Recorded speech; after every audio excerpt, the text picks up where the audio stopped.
Chapter 1679, Plant. Regarding peppers and aniseed, Xiao Xian had discovered wild varieties in the nearby woods during her land visit with Xiao Yunduan. They appeared to be of good quality. During that moment, a realization struck her. Why else would she purchase 50,000 mu of farmland in one go? Confident in her superpower, she harbored no concerns about the growth of herbs, peppers, star anise, and the like. Post-harvest, she planned to dry them and secure a buyer. Even with limited mountain transportation, she remained unfazed. While she had contemplated planting lychees, longan, mangoes, dragon fruits, and more, she ultimately abandoned the idea. These tropical fruit trees weren't suitable for this location, but she intended to revisit the notion in 2 years.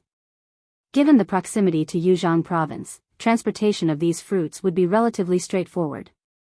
With her crop choices determined, it was time to embark on exploration.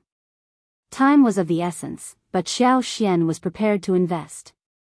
1,000 mu of prepped land was ready for medicinal herb cultivation.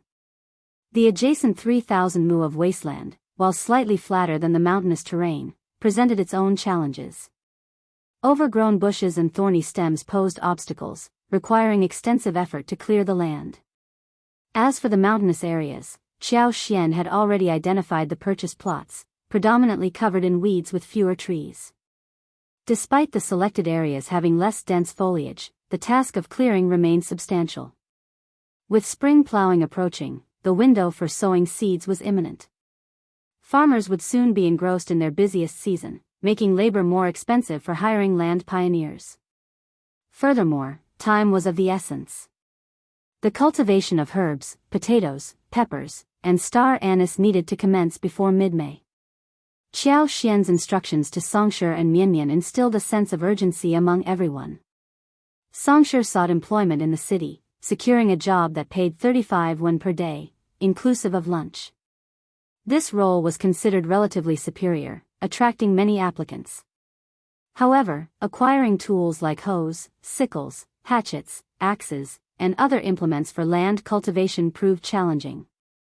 Iron farming tools were not cheap, and households in the countryside often lacked complete sets, let alone city dwellers with limited access to land. Unfortunately, wasteland reclamation necessitated iron tools. Regrettably, Songshi had to abandon his efforts due to the unavailability of these tools. Despite blacksmith shops in the city, iron farming tools were not readily accessible. Purchasing them posed difficulties as the supply was limited, with only around 40 various tools available. In the end, only 80 people were hired, and only half of them were able to bring their own farming tools. Handling the mountainous terrain, Songshi led a few individuals to oversee the work. Meanwhile, on the flat ground, Lu Qian, Lu Fu, Mo Li, and others took charge. Xiao Xian provided reminders to organize and distribute the workload efficiently. They decided not to take the firewood generated during land reclamation daily, fearing disputes over who took more or less. Instead, they accumulated it, intending to distribute it evenly among the workers at a later date. This precaution aimed to avoid unnecessary conflicts and maintain smooth progress. Though a seemingly small benefit, it could potentially spark disputes if not managed carefully. Chapter 1680, Exploration in the Contemporary Era. Firewood remained a vital resource for boiling water and cooking. The wasteland reclamation project produced a substantial amount of firewood, sufficient for their families to use for 2 to 3 months. Deciding to distribute it equally at the end of the project seemed like a practical approach.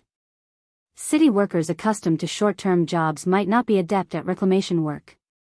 Songshi, well-versed in the process, took the time to explain to Lu Qian, Lu Fu, and others the importance of overseeing the hired workers, cautioning them against injuries.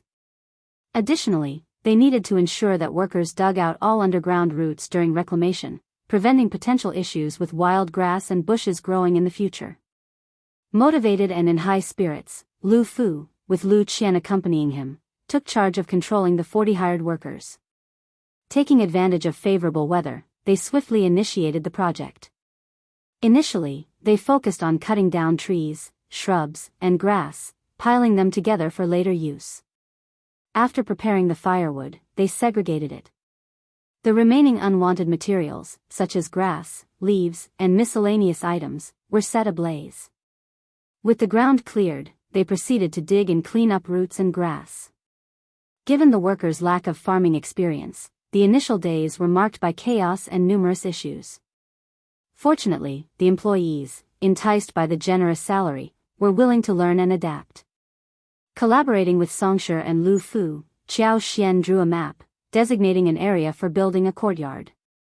The envisioned courtyard would include spaces for a farming room, warehouse, fruit drying area, fruit processing workshop, duty dormitory, and a small kitchen. Each space was to encompass around 3 mu of empty land. Furthermore, since the two locations were approximately 7 to 8 miles apart, Xiao Xian instructed Songshi to assess the terrain. After the cultivation was complete, she planned to construct a better road to connect the two areas. Songshi and Lu Fu duly took note of the directive. On another front, Xiao Xian tasked Sun Bai and Sun Xian with inquiring about peppers and star anise trees. She aimed to procure according to the demand for 10,000 mu each, acknowledging that obtaining such quantities might prove challenging. Since Yuzhang lacked these crops, she had to search for them in An's province. While cultivating them initially might pose a challenge, Xiao Xian speculated that once she found the saplings, she could potentially propagate them using branches in her space, allowing for an expansion in numbers. In the span of 7 to 8 days, Xiao Xian's recovery period concluded. In her idle moments, she strolled through the garden, observing it nonchalantly. Since the last incident involving the young master, Mrs. Guan seemed to have learned her lesson, as Xiao Xian no longer encountered him in the garden. After a brief reflection, Xiao Xian asked Li Xia and Li Qiu, "I've been recuperating for the past few days, so it seems appropriate for each family to pay a visit, right?" Understanding the significance of basic social interactions as the wife of the prefect, Xiao Xian, being cautious about her health, intended to visit the affluent families. Even if she couldn't personally attend, she planned to send high-ranking maids and servants to extend her regards with invitations.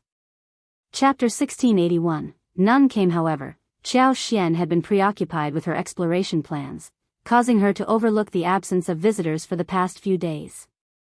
Li Xia and Li Qiu chuckled at her realization.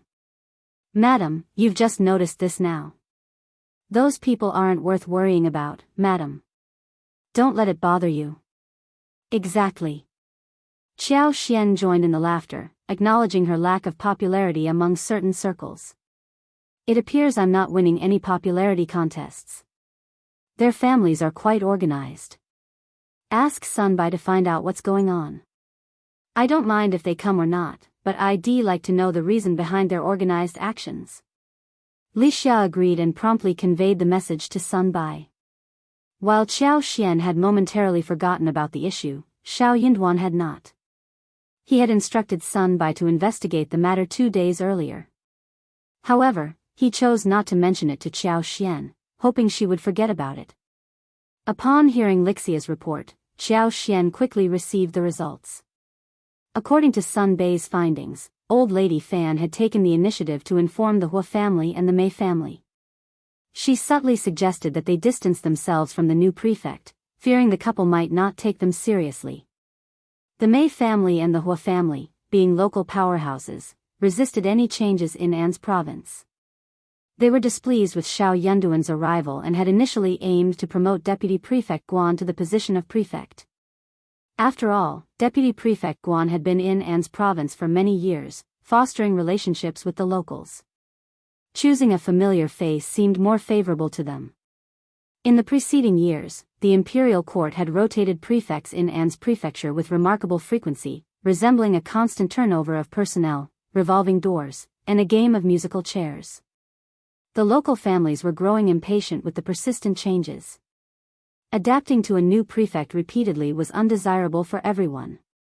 Moreover, An's province's unique geographical location and the composition of its personnel made it challenging for any prominent family to establish and develop here without engaging in some questionable dealings. This complexity further fueled the discontent. Initially, Deputy Prefect Guan saw some progress in his aspirations. With more effort, he anticipated success. However, the imperial court abruptly altered its decision, appointing this new primus. This sudden turn of events not only shattered Deputy Prefect Guan's aspirations but also left the major families profoundly disinterested. Given the circumstances, their animosity toward Xiao Yunduan deepened. Now, with Old Lady Fan suggesting that they ignore Madame Xiao and assess Lord Xiao, everyone readily agreed. After all, testing him couldn't hurt. Lord Xiao wouldn't take drastic measures over such a trivial matter, right? Moreover, since the Fan family held a prominent position, it was necessary to show respect to Old Lady Fan. The reason behind Old Lady Fan's actions didn't surprise them. She had always been proud and capricious. Even if no one had offended her, simply disliking someone was enough reason for her to launch an attack. If the new Lord Xiao was disliked by Old Lady Fan, she would intensify her aversion. The other family clans typically followed the intentions of the three heads. If the three heads didn't act, the other families refrained from doing so as well. This was why Qiao Xian found herself so unpopular. For days, no one came to visit. Qiao Xian's decision to hire people for land exploration only fueled the family's displeasure. Were they truly going to settle here? Chapter 1682, if not the Fan family, it would be someone else. During the process of wasteland reclamation, numerous individuals casually passed by and expressed their curiosity. However, the hired workers, unaware of Qiao Xian's plans for planting on the reclaimed land, were questioned by some of the onlookers, including Songshi, Lu Fu, and others. Following Qiao Xian's instructions, the workers refrained from revealing any details to the inquisitive onlookers, intensifying their curiosity even more. The sight of so much wasteland being opened simultaneously sparked speculation. What could possibly be planted on such a large scale? Aside from corn and soybeans, the options seemed limited in such mountainous terrain. Did the prefect and his wife lack knowledge about the low productivity of such arid land? Were they anticipating a substantial profit from this meager harvest? Many onlookers believed the prefect and his wife were ignorant and ill-informed about the challenges of the region. Suggestions were made about investing the money elsewhere, perhaps in purchasing a shop.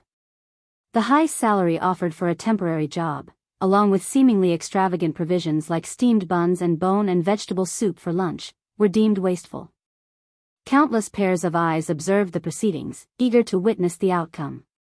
When Qiao Xian received the news from Sun Bai, she was initially perplexed. Had she offended the Fan family? Was the Fan family adamantly against her?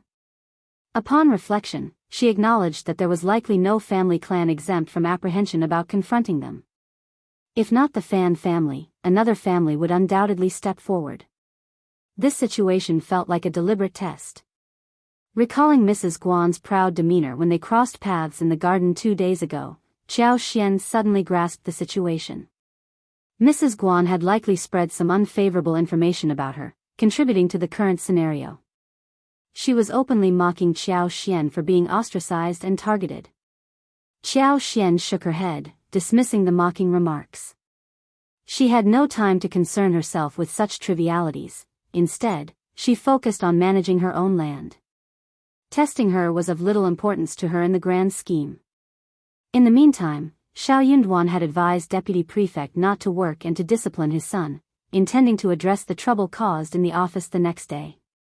The high-ranking staff in the state office were supposed to be assigned to the 6 intermediate departments.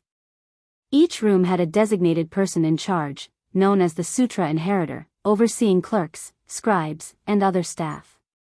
Typically, each room had several clerks, and there were varying numbers based on the actual needs, but it generally did not exceed 20. In addition to these 6 branches, the core offices of the prefecture below the deputy prefect, there were other roles such as those overseeing finances, education, prisons, and warehouses. More than 10 leaders handled these responsibilities, along with bailiffs, constables, gatekeepers, coroners, and various servants. For a prefecture office to function normally, a considerable number of people were required. Given An's province's larger territory due to its geographical location, it necessitated a sizable administrative staff. Deputy Prefect Guan's long-standing tenure added a layer of complexity to the relationships within the office. It appeared that Deputy Prefect Guan sought to assert control over Xiao Yunduan, the prefect, in an attempt to find a pretext for Xiao Yunduan to grant him a break. Consequently, Deputy Prefect Guan audaciously disrupted the proper functioning of the entire government office. Chapter 1683. Countless people waited to see Xiao Yunduan after Deputy Prefect Guan took a break. More than half of the officials scheduled to work that day applied for leave, with even the bailiffs making only sporadic appearances. Despite the disruption, 3 groups of people showed up to file lawsuits on the same day. Before heading to court for the trial, Xiao Yunduan had someone leave the necessary documents for him to review. These individuals had all been influenced by Deputy Prefect Guan's bribes, making them reluctant to simply leave without causing a commotion. However, Xiao Yunduan, being the prefect, was not bound by any rule that mandated immediate interrogation upon receiving legal documents, even with a promotion looming in the next 10 days or half a month. Exceptions were only made for murder cases or large-scale armed conflicts resulting in significant casualties. Deputy Prefect Guan, audacious as he might be, wouldn't dare to entangle himself in a murder case, knowing it would jeopardize his position. Xiao Yunduan had a steadfast stance, and any attempt to create a disturbance would result in public punishment. This impasse led to a temporary halt in the case trial, much to the disdain of Deputy Prefect Guan. Xiao Yunduan's resolute demeanor frustrated him, but there was little he could do. Despite An's province's unique circumstances, the absence of numerous officials from the office would inevitably take its toll. Deputy Prefect Guan smirked, realizing that Xiao Yunduan's authority as Lord Prefect might not hold much sway in An's prefecture. The title seemed less influential than he had initially thought. Countless onlookers eagerly anticipated Xiao Yunduan's next move.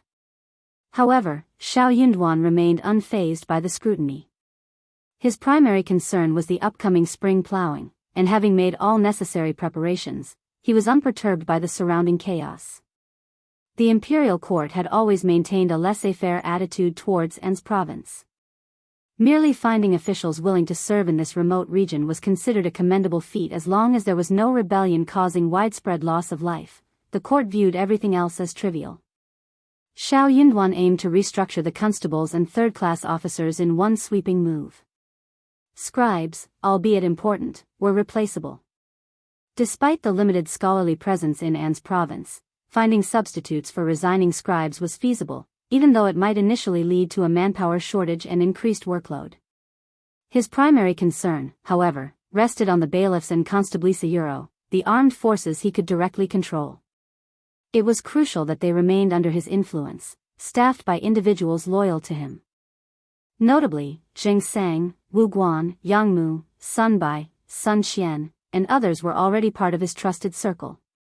With this strategy in mind, Xiao Yunduan promptly signed the necessary documents and directed the bailiffs to deliver them to those currently on leave. He mandated their return to duty the following day, emphasizing that if anyone needed to reapply for leave, they must do so in person. By avoiding such responsibility, an official risked open disrespect towards his superior, making him unsuitable for the state office. In such cases, the prefect would display mercy by providing an additional 2 months' salary, urging the individual to promptly leave. Deputy Prefect Guan was well aware of these developments and couldn't help but sneer. Lord Xiao's actions were intriguing to Euro. He bypassed the scribes and directed his frustration towards the bailiffs.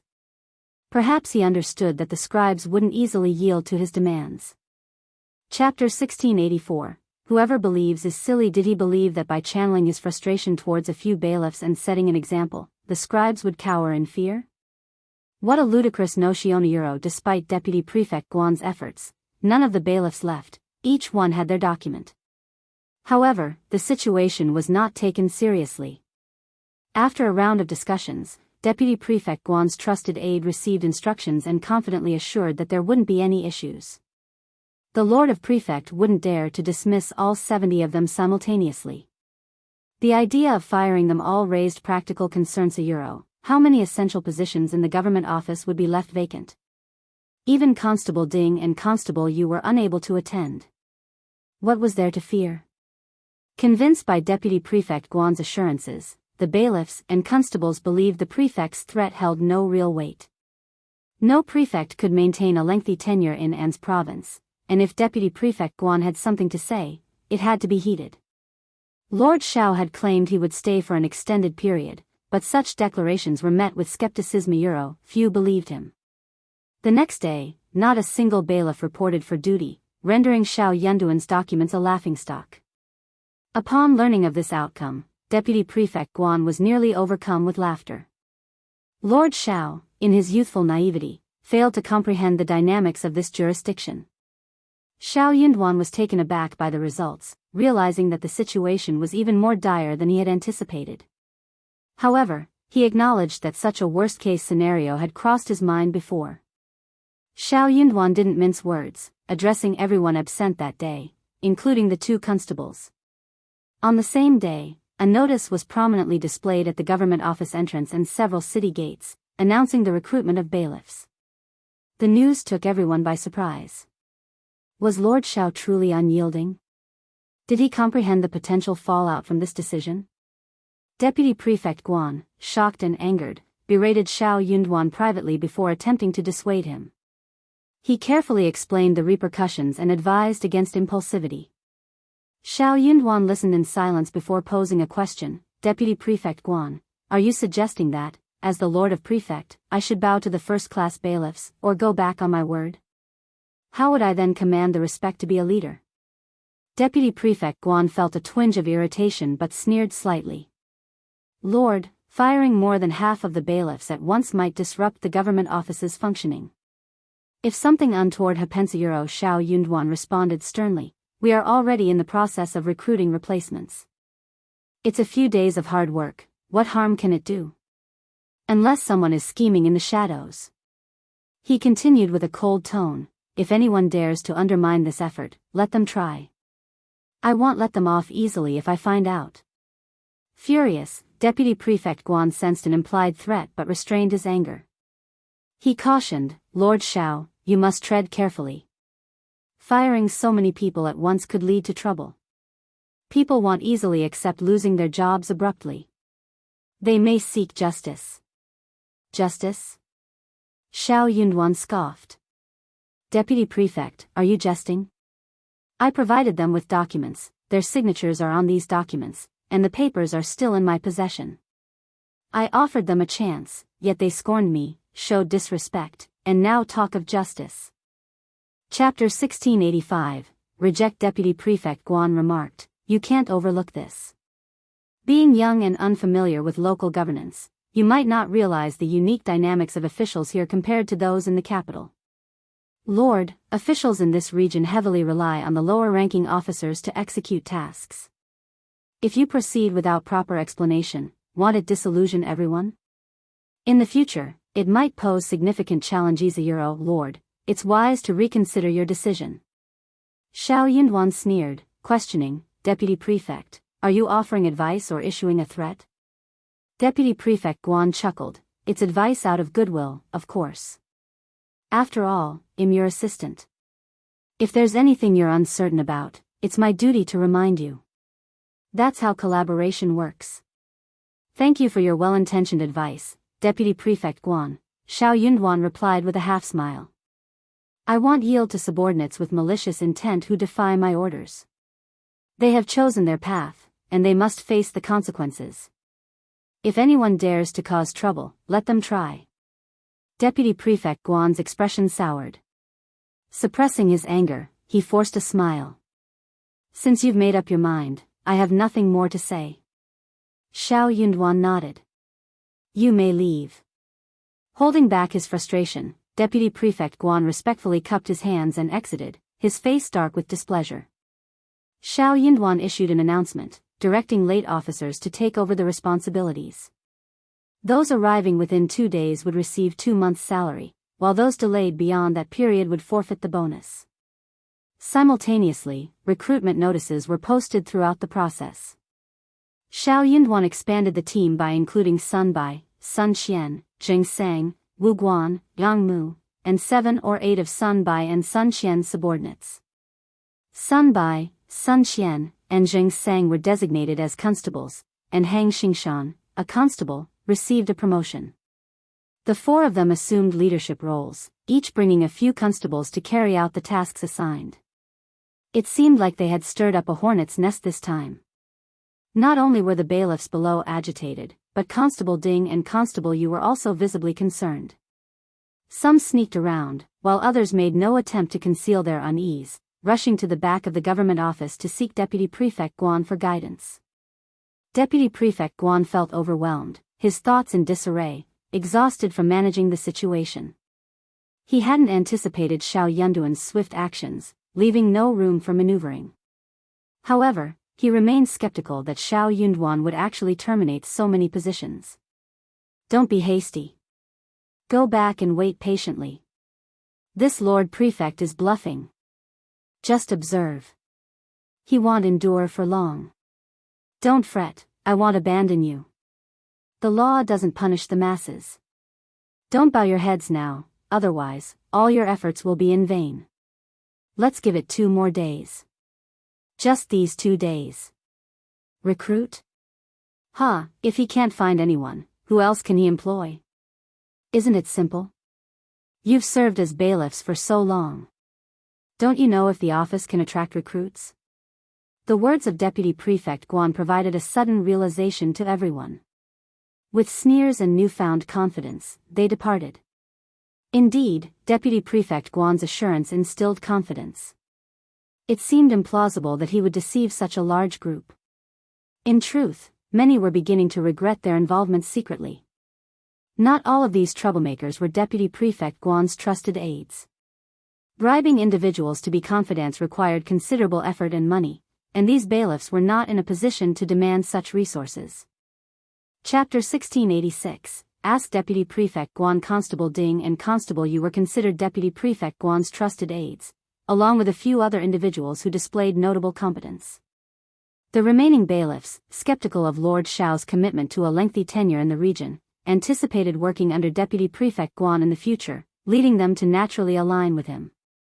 However, it wouldn't be accurate to claim they were truly loyal or shared a common adversary with Deputy Prefect Guan.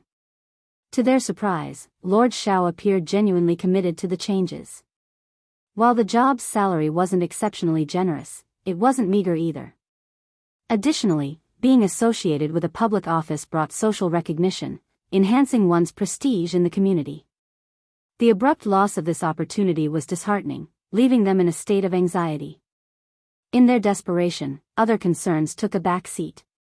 Their immediate focus was finding Deputy Prefect Guan and seeking an explanation for the unfolding situation. Though not everyone sought Deputy Prefect Guan's counsel, a group of over 10 individuals bombarded him with questions, enough to test Deputy Prefect Guan's endurance. Numerous bailiffs, absent from their government office duties, converged on Deputy Prefect Guan. Xiao Yunduan was well aware of this orchestrated response. He couldn't feign ignorance about the mastermind behind this upheaval. Deputy Prefect Guan. Deputy Prefect Guan, caught in a web of embarrassment and anger, had to maintain a facade of innocence before Xiao Yunduan. The fear of Xiao Yunduan's perception gnawed at him, knowing that some observers would find his predicament amusing. His expression turned sinister, as he could only hope for divine intervention to navigate through this precarious game. Other Wuxia Constable Ding and Constable Yu joined the gathering as well. Their long-standing amicable relationship with Deputy Prefect Guan was rooted in mutual benefits, although over time, it had developed into a somewhat genuine rapport. Observing their arrival, Deputy Prefect Guan, half jokingly and half seriously, expressed his dissatisfaction. Others may be ignorant, but to jump to conclusions from insignificant evidence, panicking over a minor issue. Why are you also causing trouble? This isn't like you. Constable Ding and Constable Yu felt a twinge of embarrassment and discontent. Without Deputy Prefect Guan's influence, they wouldn't have fallen out with the new prefect. In private discussions, they lamented their involvement and regretted their actions. The conflict seemed more like a power struggle between Deputy Prefect Guan and the new prefect, and they questioned why they were dragged into it. Despite their previous camaraderie with Deputy Prefect Guan, the extent of their relationship did not warrant this level of involvement. Reflecting on the situation, they realized that Lord Xiao was unlike the previous prefects. What if he was genuinely committed to staying for an extended period? Regrets sank in as they anticipated strained relations even if they reconciled later. They would likely be under constant scrutiny, needing to tread carefully to avoid any missteps that could be used against them. They concluded that getting involved in the matter initially was a mistake. If they wanted to participate, they should have found a way to avoid directly opposing the lord of the prefect. Now, it was too late to backtrack, and they were committed to supporting Deputy Prefect Guan, hoping that Lord Xiao would eventually relent. Constable Ding forced a smile and addressed Deputy Prefect Guan. Lord, considering Lord Xiao's assertiveness, we naturally harbor some doubts. Please enlighten us, and let's strategize to develop a countermeasure. With a plan in place, we won't be caught off guard, right? Chapter 1687, Lord Deputy Prefect, you mean, that's right. Constable, you sneered. Lord Xiao is quick. He's already appointed a new constable. Ha! Even if this storm blows over, will we still have a place here? Both constables were tinged with anger and jealousy.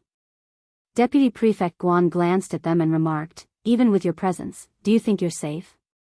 Lord Xiao is promoting those around him. I suspect he already harbors such intentions. Ha! Even if you remain unscathed, he might find a reason to push you aside, searching for fault in a straw. Why not make some noise and challenge him? That way, you can carve your own path.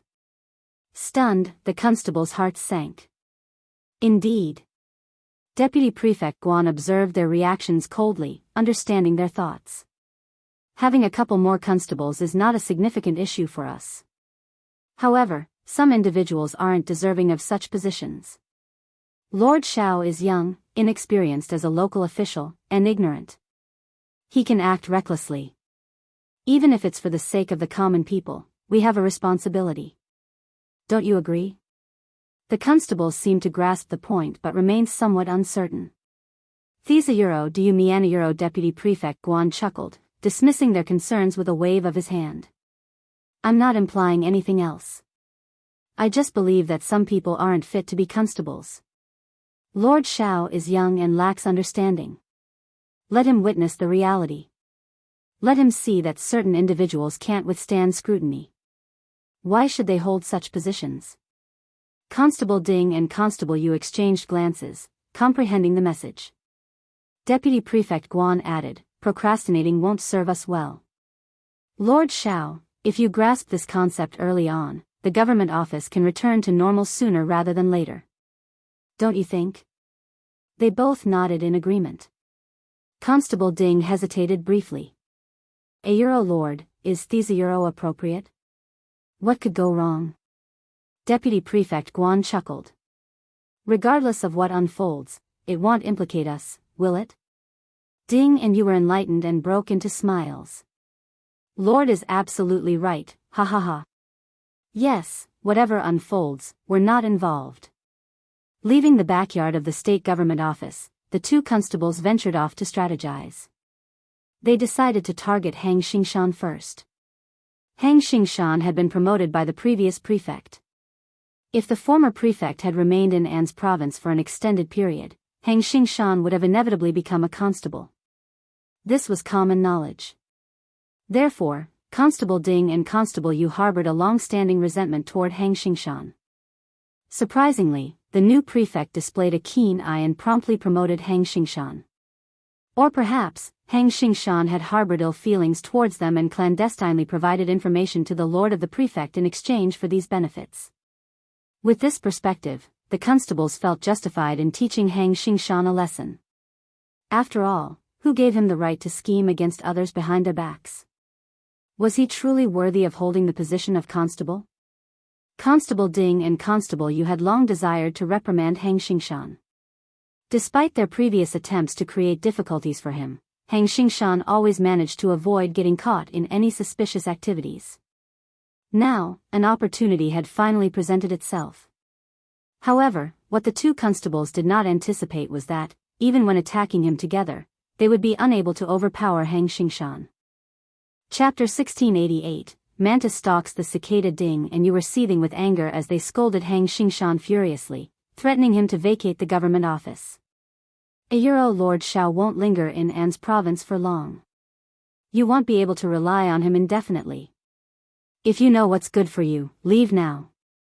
Otherwise, once Lord Xiao departs, your exit won't be so trouble-free. Hang Xingshan paid no heed to their threats and retorted, "If you dare to attack again, don't blame me for being ruthless." Ding, and you were further incensed. However, the ordeal did not end there. After Hang Xingshan departed, they found themselves assaulted once more. The attackers concealed their faces, but the intensity in their eyes radiated danger. Their demeanor made it clear they were not to be trifled with. Faced with the assailants' cold gaze and an air of menace, Ding and you felt a chill of fear. Before they could make any inquiries, a barrage of punches and kicks rained down on them. Helpless, they rolled on the ground, screaming in agony, unable to mount any defense. The assailants sneered and departed silently. After a while, Ding and you struggled to their feet. Their faces were unscathed, but their bodies ached in every imaginable way. It felt as though someone had disassembled their bones. Pale-faced, sweating profusely, and trembling, they tried to comprehend what had just happened. Who were those two people? I don't know. Despite claiming ignorance, the duo couldn't dismiss the notion of a sinister connection. They had barely caused trouble for Hang Xingshan and had yet to exit the alley when they were brutally assaulted. The words left behind by the two attackers were more than just an idle threat. Lord Xiao, were they working on behalf of Lord Xiao? Had Lord Xiao been keeping a watchful eye on them? If Hang Xingshan hadn't confronted them, these two individuals would have intervened. Shock registered in the eyes of Ding and you as they exchanged glances. They were now consumed with regret, their internal turmoil verging on turning their intestines green. What kind of individuals did Lord Xiao have in his service? If they had foreseen this outcome, they wouldn't have succumbed to Deputy Prefect Guan's manipulation. Regret surged, but it was too late to undo their actions. Not content with merely threatening Hang Xingshan, they were also incited by Deputy Prefect Guan. Numerous bailiffs followed a young man aspiring to join their ranks, attempting to intimidate him and nullify his registration. Yet, the tables turned, and they found themselves either battered or delivered to Xiao Yunduan. 8 individuals were escorted to Xiao Yunduan, where they faced public interrogation. Each of them received a beating 20 times before being expelled from the room. The incident triggered a widespread uproar. Someone had been covertly influencing Xiao Yunduan, spreading detrimental rumors about the new lord of the prefect. They accused him of being haughty, arbitrary, and unreasonable, claiming he instigated conflict upon arrival, resulting in the departure of over half the bailiffs. Allegedly, these bailiffs were driven away because they refused to appease him or provide illicit benefits. However, the truth was far from the rumors. Lord Xiao had given these individuals an opportunity to reform, yet they squandered it. Unwilling to compromise, they resorted to a strike, attempting to leverage "the law doesn't punish the masses" to extract additional benefits from Lord Xiao. Facing their obstinance, Lord Xiao chose not to yield to such a malevolent force. Instead, he opted to part ways with these unscrupulous officers and initiate fresh recruitments. The extent of their moral degradation became evident as they targeted those who had signed up, resorting to threats and violence in an attempt to force them out. The intention was clear: Lord Xiao would beg them to return. The sheer despicability and sinister nature of their actions left a stain on their reputation that could not easily be erased. Chapter 1689. Kindness and Might. Xiao Yunduan's voice cut through the air with cold precision. These 20 strokes are for you novices. If there's a next transgression, you'll face 30 strokes and 3 months of imprisonment. Subsequent offenses will warrant 40 strokes and a year behind bars. If you doubt whether I keep my word, feel free to test it. The 8 battered individuals were unceremoniously ejected from the government office, limping away and supporting each other in their hasty retreat. The others were paralyzed with fear, initially hesitant to entertain any thoughts. However, unable to part with the stability of the job and occasional small perks, some gathered in groups of 3 to 5, seeking mercy from Lord Xiao at the state office. Xiao Yunduan kept them waiting for 3 hours. Once they finally met, and after they had kowtowed and pleaded for mercy, he sneered, regretting it now? What were you thinking earlier? Ashamed and nervous, they lowered their heads, hesitant to utter a word. After a while, Xiao Yunduan spoke calmly. You are all familiar with this place, and not all the spots have been filled yet. There are still 30 openings, first come, first served. Since you acknowledge your wrongdoing, I'll give you the benefit of the doubt for now. Go back, write a confession letter, sign it, and submit it. Yes, yes, thank you, Lord. Thank you, Lord. Thank you for your kindness, Lord. Xiao Yunduan sneered again, I'm not finished. When you return, regardless of your current position, you will be reassigned and start from the bottom. No objections are allowed. Additionally, I will cease the board game. It will affect the province, but your salaries will be fined. Each of you will face a 2-month penalty. Are you satisfied? If not, you don't have to come back. This time, many of those incited by Deputy Prefect Guan to cause trouble held minor leadership roles. They had bet on the wrong outcome, ensuring that even if they returned, they could kiss their leadership positions goodbye. Furthermore, a salary penalty awaited them. 2 months was neither lenient nor severe. It struck a balanced chord. The directive to start from the bottom left all of them dumbfounded. Xiao Yunduan's sneer accompanied his cold words as he lowered his eyes and declared, You underestimated me, thinking that a simple apology and kowtowing would erase the trouble you attempted to stir up. Were it not for your past contributions to the state office, I wouldn't have afforded you this chance. Reflect on it. If, upon careful consideration, you decide to return, do so. If not, pretend this never happened. I won't coerce you. There's only one condition, be obedient henceforth. Otherwise, I won't be lenient. Yes, yes, Lord Euro. Their hearts quivered as they kowtowed, rose, and retreated. Once outside the state office, they exchanged uneasy glances. News of the incident swiftly circulated. Urged by anxiety, one individual spent a few copper coins to enlist the help of cultivated talent Luadi, who wrote a letter of repentance and signed it. Hastily, the individual sought mercy at the government office, expressing a desire to return. With a trailblazer in tow, others grew increasingly anxious. A collective rush ensued towards the state office. Xiao Yunduan issued an order, closing the acceptance of further confessions after reaching the count of 30. Ultimately, only 30 individuals returned to the government office, leaving the remaining 30 to find alternative means of livelihood. In less than 5 days, the entire narrative of the situation underwent a complete reversal. Chapter 1690, Who Can Take It? Xiao Yunduan seamlessly assumed control of the constables and bailiffs in the court, entrusting Sun Bai, Sun Xian, and Zheng Sang with the responsibility of reassigning and training the new recruits, promising a swift transformation. Meanwhile, the 30 individuals who had left the court harbored regret but dared not hold animosity towards Xiao Yunduan. The lord of the prefect proved to be formidable and not to be trifled with. There was no justification for resentment, and any lingering hatred within their ranks was confined and ineffectual. After the stern lesson given to the 8 instigators, they were thoroughly frightened into submission.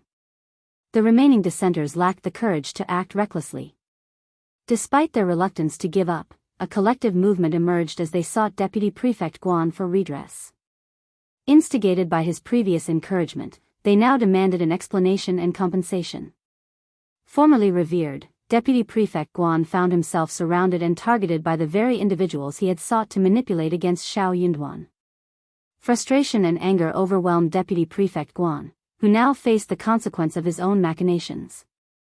The assertiveness of the 30 individuals, each voicing their grievances, tormented him. Mrs. Guan, frightened by the commotion, took refuge in the bedroom, venting her anger through gritted teeth. The turmoil caused by these disgruntled individuals was enough to drive anyone to the brink. Deputy Prefect Guan found himself in a sorry state, unable to deny his role in instigating the situation. The disgruntled individuals, fueled by anger, sought him out for retribution. However, when it came to compensating them, Deputy Prefect Guan was resistant. He deemed these commoners foolish for mishandling a straightforward task and implicating him. The idea of compensating them seemed ludicrous to him, and he was unwilling to part with his accumulated wealth to appease their grievances. Expressing his frustration, Deputy Prefect Guan sternly reprimanded the group, asserting that Lord Xiao's recruitment efforts were merely a facade. He urged them to maintain composure, assuring them that he could influence Lord Xiao on their behalf. Despite initial skepticism, Deputy Prefect Guan, wielding his authority, used a combination of persuasion and coercion to convince the majority to leave. Their reluctance to abandon the stable jobs and a lingering hope that Deputy Prefect Guan's assurances might hold true contributed to their hesitant departure. However, a handful of individuals at the back harbored resentment and launched an attack on Deputy Prefect Guan. Unconvinced by his promises and aware of his deceit, they were not swayed by his attempts to manipulate the situation. Chapter 1691. His heart hurts. Deputy Prefect Guan probably didn't have such a big face in front of Lord Xiao. Who was he trying to fool? These few people were usually crafty and cunning. Deputy Prefect Guan also understood that it was impossible for him to not give up something at all after this matter had become like this. After a round of competition, Deputy Prefect Guan agreed to give these 6 people 10 taels each. However, they had to help him stop the others. No matter what method they used, they had to stop the others from looking for him. The 6 of them felt that 10 taels of silver per person was too little, so they refused. The 2 sides haggled and finally settled on 20 taels each. Deputy Prefect Guan originally wanted to give half and the other half after this matter was completely over. However, the 6 of them refused. Deputy Prefect Guan could not dissuade someone who had nothing on shoulders, so he could only grit his teeth and give the money. A total of 120 taels. His heart ached so much that it trembled. One had to know that his monthly salary was only 30 taels of silver. He still had 1 or 2 small shops in the city. He could earn about 20 taels a month. This was his normal monthly income. Every year, there would be some benefits from time to time. He could also take some from the public accounts. However, no matter what, 120 taels was definitely a huge sum to him. Mrs. Guan's heart ached when she found out. A few days ago, she had taken a fancy to 2 new brocades from Jiangnan. One cost 36 taels of silver. She hesitated for a while but could not bear to buy it. But who knew that in the blink of an eye, 120 taels of silver would be wasted? Then I might as well buy myself brocade. These people really dare to speak. Mrs. Guan scolded the officers, Xiao Yunduan and Xiao Xian, apparently blaming them for the situation. The 6 individuals proved ineffective in stopping the others. Someone inadvertently revealed that they had each received 20 taels of silver as compensation from Deputy Prefect Guan.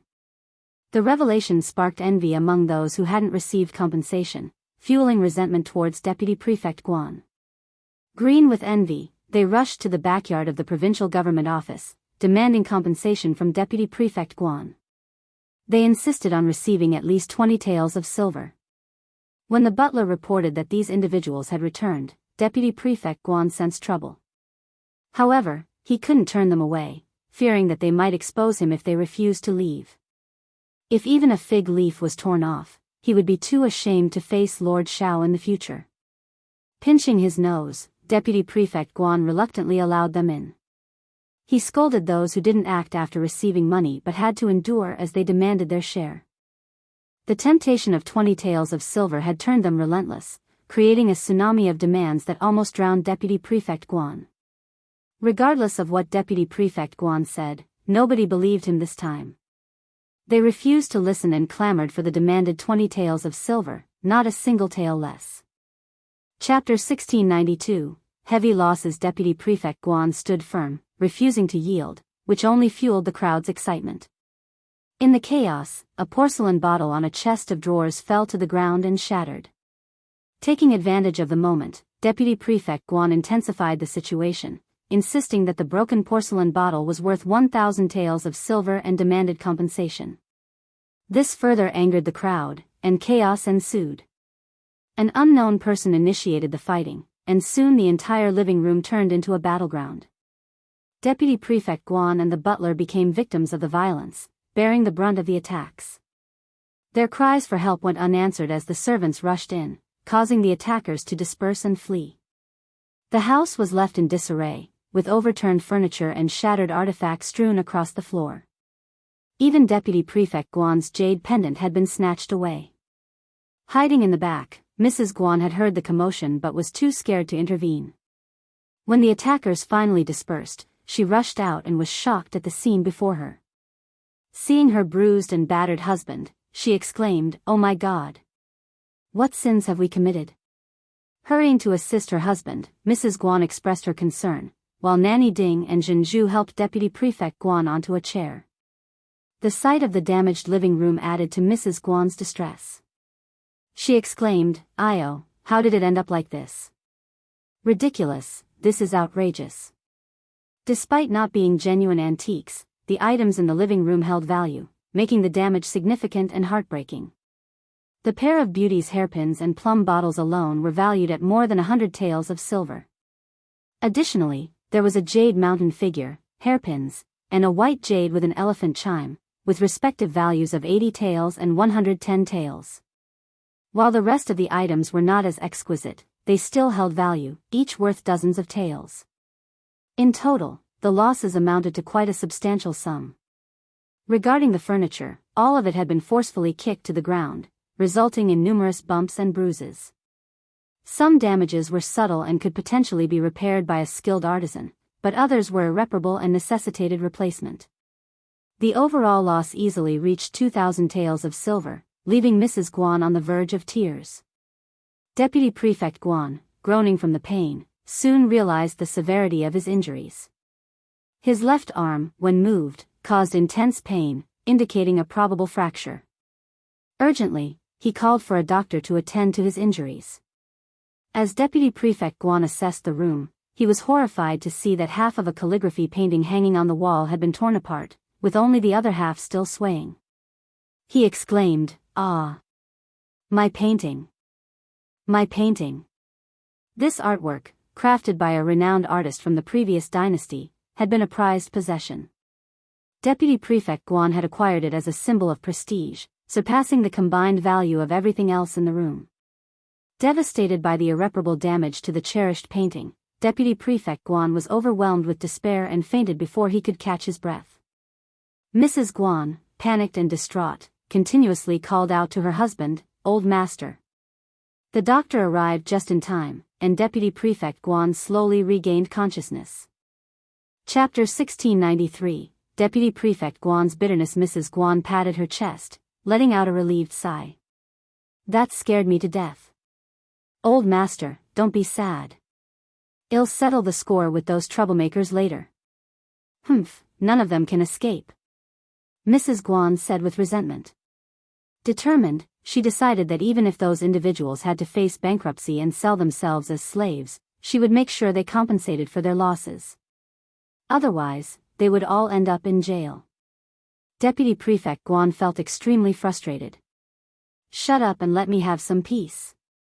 His wife was unaware of the true value of the painting. If she knew, it might drive her to anger-induced demise. In the current situation, he dared not say anything. The idea of finding those responsible for compensation seemed plausible, but who could he hold accountable? The chaos of the moment made it unlikely for anyone to admit guilt willingly. Furthermore, if he pushed them into a corner and they fought back fiercely, he would be the one facing unfortunate consequences. He was no longer solely in charge of the prefect's office, and throwing her in jail was out of the question. Lord Xiao would never agree to it. Deputy Prefect Guan knew without asking that the bailiffs wouldn't follow his orders. Bitterness consumed him as he contemplated the situation. If only he had known the extent of those troublemakers' lawlessness, he would have paid them off. 20 taels per person, totaling 60 people, amounted to only 1,000 taels. Reflecting on it, he realized he had lost several thousand taels. His anger was overwhelming, and his heart ached at the loss. No, if he had given the 6 troublemakers 20 taels of silver from the start, 10 taels per person would likely have resolved the issue peacefully. The more Deputy Prefect Guan thought about it, the more his heart ached, and anger threatened to make him vomit blood. The doctor finally arrived, confirming Deputy Prefect Guan's suspicion of a fractured left arm accompanied by bruises. Sensing slight pain in his chest and abdomen, he opted to address all issues at once.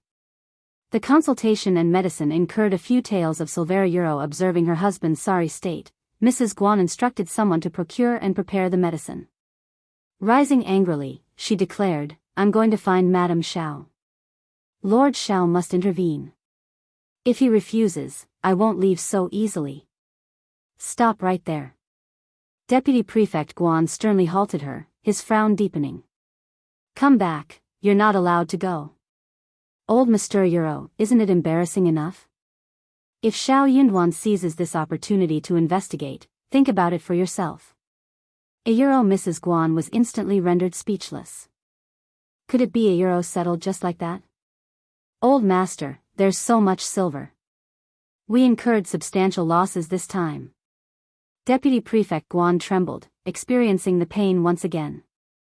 Not only physical pain but also aching in his heart. The famous calligraphy and painting from the previous dynasty had cost him 4,600 taels of silver. What else? Deputy Prefect Guan glared at Mrs. Guan, sneering. There's still a long way to go. Just wait and see. As long as she's still here, she'll recoup what she lost. This matter ends here. Don't mention it again. Taking a deep breath, he spoke in a low voice. I want to rest well now and strive to recover as soon as possible to resume my duties in the government office. It's in your best interest to refrain from provoking me further. Mrs. Guan was left speechless. Feeling aggrieved, she mumbled, this is so Euro. It was infuriating. After all the trouble, he ended up suffering a double loss. Deputy Prefect Guan had closed his eyes, signaling his exhaustion. He didn't want to talk anymore. Any further discussion would only fuel his anger. Unsatisfied, Mrs. Guan decided to visit Xiao Xian's place. Chapter 1694. Xiao Xian's eye opened up. Mrs. Guan continued her tirade in front of Xiao Xian, portraying the former bailiffs as ruthless robbers who had assaulted her old master, resulting in his bone fracture. How dreadful a Euro. Certainly, she omitted the truth. According to her version, the former bailiffs had gathered at their residence after being dismissed by Lord Xiao. Seeking old Master Guan's assistance, they were met with rejection. Surprisingly, they grew disheartened and initiated a brawl. The more Mrs. Guan spoke, the more convinced she became of this narrative. Each word fueled her sense of injustice. Occasionally, she cast blameful glances at Xiao Xian, as if Xiao Yunduan was solely responsible for Deputy Prefect Guan's predicament. Portraying old master's push, injury, and fracture as insufficient, Mrs. Guan also painted a poignant picture of her family's misery. Xiao Xian had her eyes opened. The dramatic performance seemed remarkably convincing. If she wasn't aware of the intricacies, she might have believed it. Sympathy filled Xiao Xian's eyes as she sighed. I never expected such a turn of events. We women lack the art of deception. These words circulate, and discerning their truth becomes challenging. Mrs. Guan, if you feel wronged, why not return and discuss it with Deputy Prefect Guan? We can present the case in court, letting the citizens impartially judge it in public. It would spare Mrs. Guan a lot of trouble. Implicitly, Xiao Xian made it clear she didn't believe a word of Mrs. Guan's story.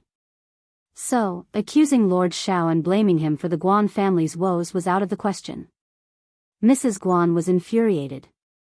Was there no sympathy at all? After her lengthy narration, this was the response she received. Had Lord Xiao been involved right from the beginning? If it weren't for Lord Xiao seeking personal revenge and the subsequent suspension of his old master, the chain of events leading to his current state wouldn't have unfolded. Naturally, the situation wouldn't have escalated to this point. At this juncture, Mrs. Guan refrained from demanding responsibility or compensation. Surprisingly, Madame Xiao displayed no embarrassment and dismissed the matter. Public trial? I wouldn't dare. Mrs. Guan sneered. Some people are shameless. If they don't participate, they'll face slander, and no amount of washing will make them clean. Poor old master. He dedicated himself to helping Lord Xiao, only to end up in such a state. Xiao Xian, growing annoyed, retorted, Mrs. Guan, if you believe Deputy Prefect Guan is unjustly treated in his position, why not suggest he resign? Though he hasn't been with our Lord for long, Lord Xiao has always been generous. He would undoubtedly receive a substantial compensation package and not suffer a loss. Mrs. Guan abruptly stood up, her expression changing. Madame Xiao, what do you mean? Are you trying to drive our old master away? Is this your idea or Lord Xiao's? Xiao Xian stared at her. I also want to ask, Mrs. Guan, why have you come here to share all this nonsense with me? Don't insinuate anything, I don't comprehend your implications. Let's clear things up. You are the one feeling wronged. Why should I be the one accused of wanting to dismiss you? If you're aggrieved, you have the choice not to endure it. Chapter 1695, Embarrassed. Also, my lord has only been in An's province for a few days, but I'm unaware of Deputy Prefect Guan's contributions to my lord. Why don't you provide me with a detailed account, Mrs. Guan? Xiao Xian had extended courtesy by not immediately dismissing her. Didn't Mrs. Guan realize that whatever situation she was in, she had brought upon herself? What did it have to do with Xiao Xian's family? Rather than feeling guilty, Mrs. Guan had the audacity to approach her and spew unpleasant remarks. By not expelling her outright, Xiao Xian believed she had already shown considerable restraint. However, Mrs. Guan pushed her luck, shifting blame and accusing her husband of ingratitude. It was unreasonable to expect Xiao Xian to tolerate such behavior. Mrs. Guan seethed with anger, visibly trembling. Maintaining composure, Xiao Xian said calmly, I am going to rest, Mrs. Guan, please.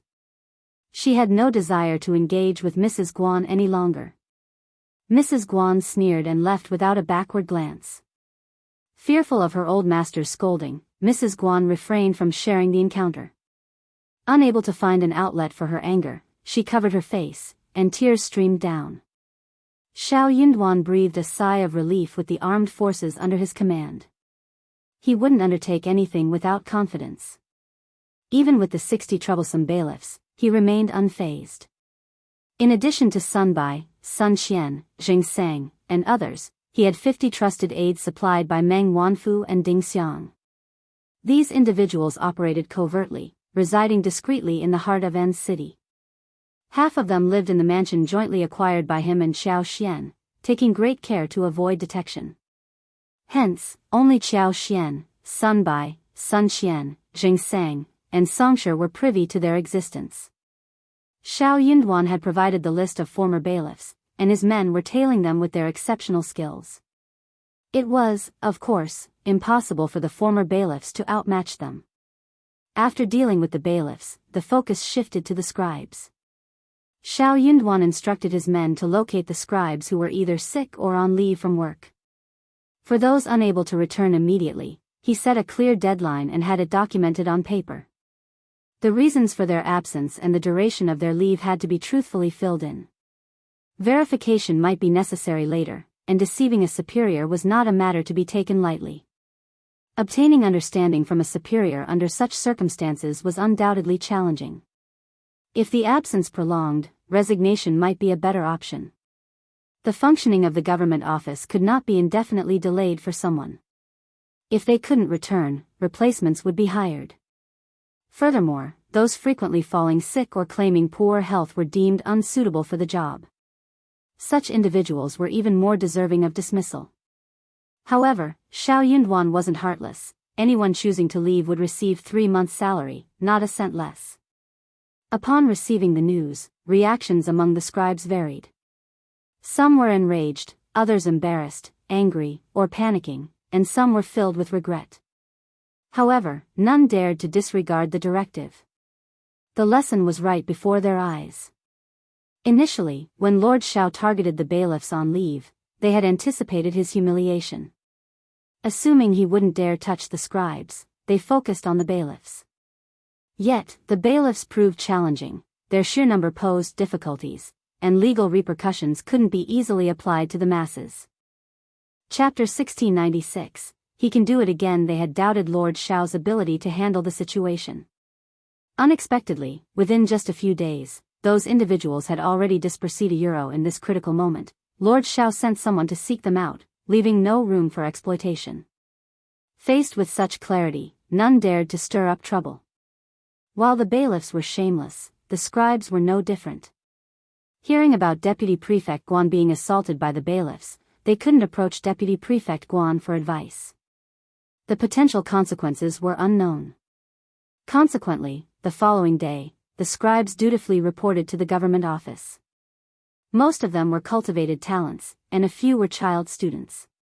As scholars, they upheld a sense of dignity. Upon meeting, they didn't appear awkward at all. Smiles and greetings were exchanged as if nothing had occurred. They greeted Xiao Yunduan with the same nonchalance. Internally, Xiao Yunduan sighed. It was commonly said that officials were as slippery as oil, and these individuals were undeniably superior. While he harbored little fondness for many of them, their cooperation was necessary for the smooth functioning of the government office. As long as they didn't cause trouble, he didn't need to concern himself too much. Among them, a few were particularly crafty and cunning, having long colluded with Deputy Prefect Guan. Dealing with them was on his agenda, though the time wasn't ripe just yet. Certainly, leniency was an option. If they corrected their course in time, avoiding a point of no return, he might spare them. However, these considerations were likely his alone. They wouldn't believe in his commitment to staying indefinitely or in his capabilities. Having been with Deputy Prefect Guan for so many years, convincing them wouldn't be easy. Xiao Yunduan was mentally prepared for the worst. If they couldn't align with him and instead awaited opportunities to cause trouble, Xiao Yunduan couldn't afford to keep those individuals.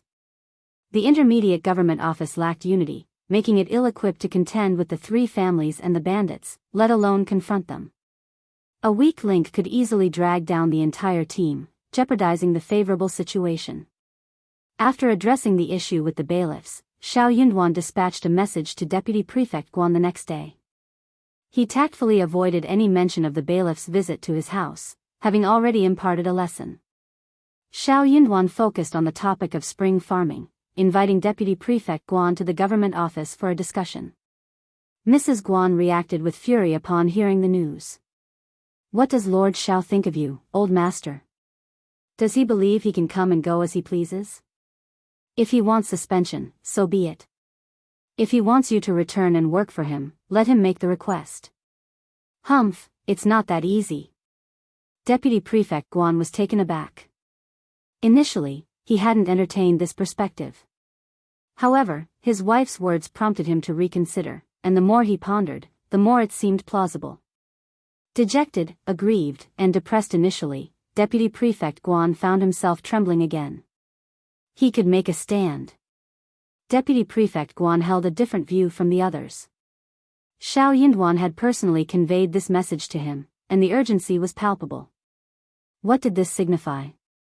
It suggested Xiao Yunduan was at a loss, relying on Deputy Prefect Guan for assistance. In other words, Xiao Yunduan didn't know what to do and could only seek Deputy Prefect Guan's cooperation. Chapter 1697, Raising the Price. This reaction was quite expected. Xiao Yunduan lacked experience and felt lost when faced with significant matters. If he didn't seek help, who else would he turn to? With spring plowing approaching, this was the opportune moment. But then again, shouldn't there be an attitude of seeking assistance? Deputy Prefect Guan sneered. Who did Xiao Yunduan think he was? He had cunningly deceived him in the bailiff incident, and now he wanted Deputy Prefect Guan to worry about labor and work for him? Even if he were the Lord Prefect, he couldn't expect such favors. The plan was to make Xiao Yunduan panic, leave him helpless, and then showcase Deputy Prefect Guan's capabilities, making it clear who Xiao Yunduan should rely on in An's province. Moreover, the bailiff incident had inflicted significant losses, causing him to lose face. He needed someone to compensate for it, and Lord Xiao seemed wealthier. Therefore, Deputy Prefect Guan politely declined. Through the housekeeper, he conveyed his message with utmost courtesy. Due to his injury and ongoing recovery, he had no choice but to trouble Lord Xiao temporarily. He assured Xiao Yunduan not to worry, promising to share the burden once he recovered. Maintaining a composed expression, Xiao Yunduan calmly accepted Deputy Prefect Guan's response, advising him to prioritize recovery. Regarding the errand, Deputy Prefect Guan could attend to it once he regained his health. As a gesture of gratitude, Xiao Yunduan instructed Songshi to prepare a gift for Deputy Prefect Guan. Deputy Prefect Guan felt even more satisfied with himself. What did Lord Xiao's actions signify? It seemed like he was bowing down to Deputy Prefect Guan. It appeared he had made the right move. Deputy Prefect Guan settled into a sense of assurance, deciding to ignore Xiao Yunduan for a few more days. Favors, in his perspective, were best bestowed upon someone when they were at their most vulnerable and helpless.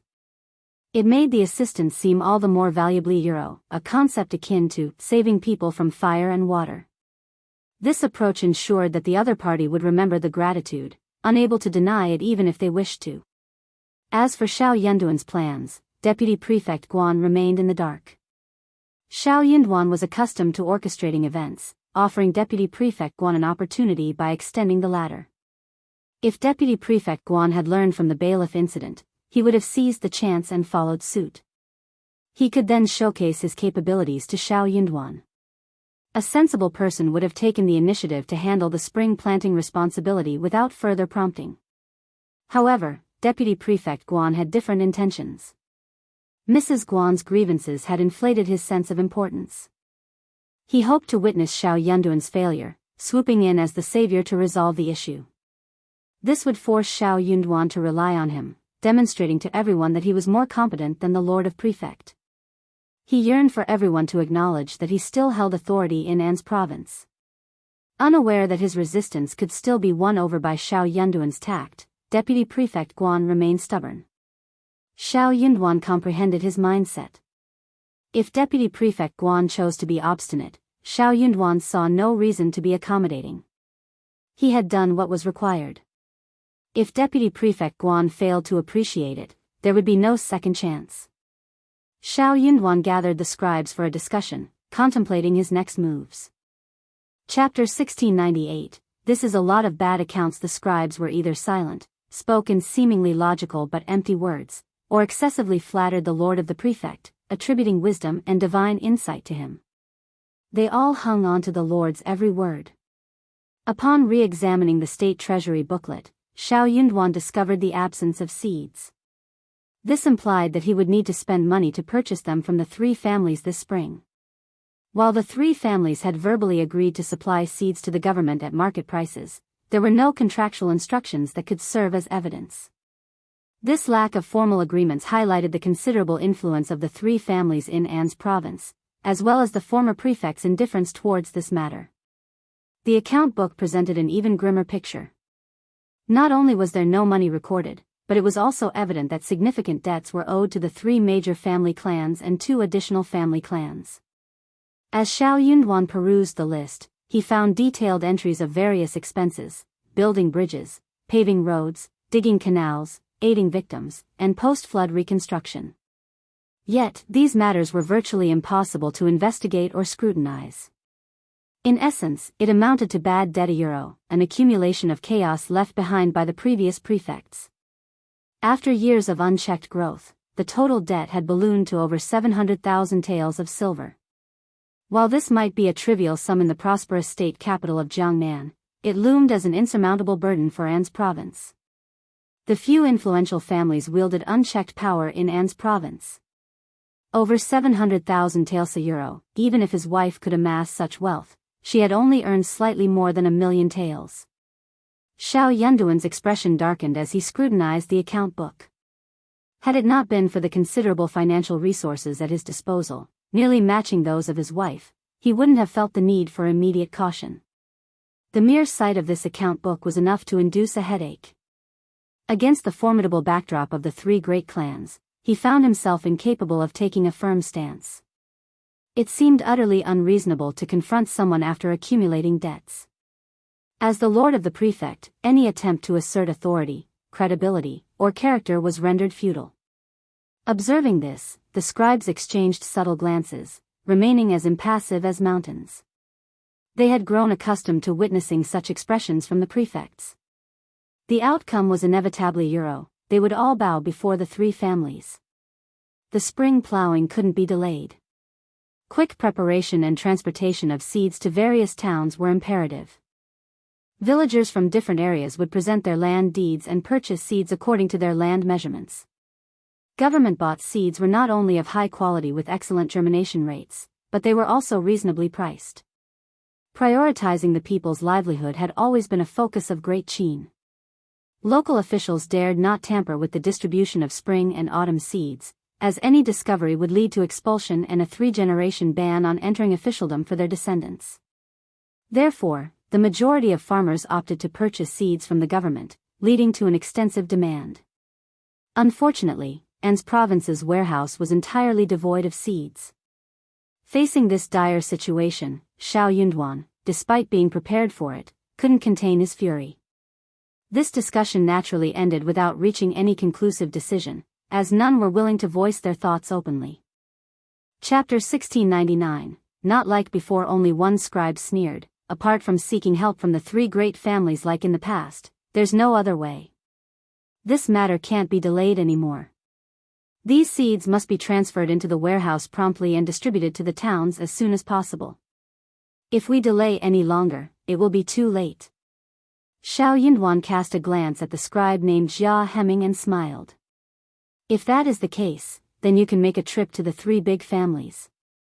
Ask them when they will be able to come, and ask them to hurry up. Everyone, Jia Heming burst into laughter. Lord, you might not know the local customs, but it's useless for me to go. You have to go personally. That is impossible. Xiao Yunduan raised his eyebrows. I am the prefect, I should not be involved in such matters. The others wore strange smiles as they silently mocked Lord Xiao. He was still too young and ignorant of the 3 big families' influence. If he insisted on preserving his dignity in front of them, he was bound to face hardships.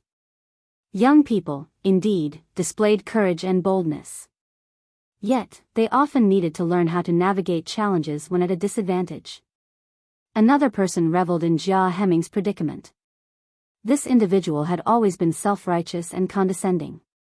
Well, now he had stirred up trouble for himself. He deserved it. Jia Heming exchanged glances with Xiao Yunduan and refrained from arguing further. He nodded. If you say so, Lord, I will make the trip, but I can't guarantee the result. No surprise there, Xiao Yunduan remarked. You can leave now. Jia Heming, come with me. Yes, Lord. The others, looking scornfully at Jia Heming, whispered amongst themselves as they left. They believed he got what he deserved. After all, he was the one who spoke too much. Following Xiao Yunduan to the back office, Jia Heming was instructed to sit down. Xiao Yunduan queried, I don't think the 3 families will provide the seeds for free. Do you know what their conditions might be? Xiao Yunduan was unaware of the previous dealings between the prefect and the 3 prominent families. Though Deputy Prefect Guan might have possessed the necessary information, it was clear he would never disclose the truth. The others in the government office were both tactful and sophisticated, each more reserved and unconcerned than the next. Gathering useful information proved challenging. Xiao Yunduan had kept a close watch on Jia Heming. He perceived him as the only potential source of truthful information within the government office. Slightly surprised, Jia Heming decided to be forthcoming. Lord, the 3 families have various requests, but they all boil down to seeking profits. The Fan family, with its substantial 150,000 to 160,000 mu of fertile land, prioritizes grain taxes and the food trade. The Hua family focuses on medicinal herbs and mountain products. The Mei family's master is involved in the wood business. You merely need to turn a blind eye and provide them with corresponding benefits and conveniences. Xiao Yunduan comprehended the situation and furrowed his brow. I have reviewed the tax records, and they have consistently paid substantial taxes over the years. Jia Heming emitted a cold laugh. Lord, records are just €30 records. The truth is the truth. The entries in the records are for appearances only. It's not only the 3 great clans. How many of the smaller family clans, affiliated with the 3 great clans, genuinely pay their taxes? There are prepayments in the accounts. Regardless of how dignified the reasons seem, there are loopholes. These entries and exits might appear reasonable and flawless, but it's all in the accounts. Chapter 1700. Jia Heming's doubts. The lord of the prefect, Deputy Prefect Guan, and certain high-ranking scribes had all reaped benefits from these arrangements. They stood to lose nothing. The state of the government's public accounts was the imperial court's concern and had no bearing on their personal affairs. As long as there was no civil unrest, the imperial court was indifferent.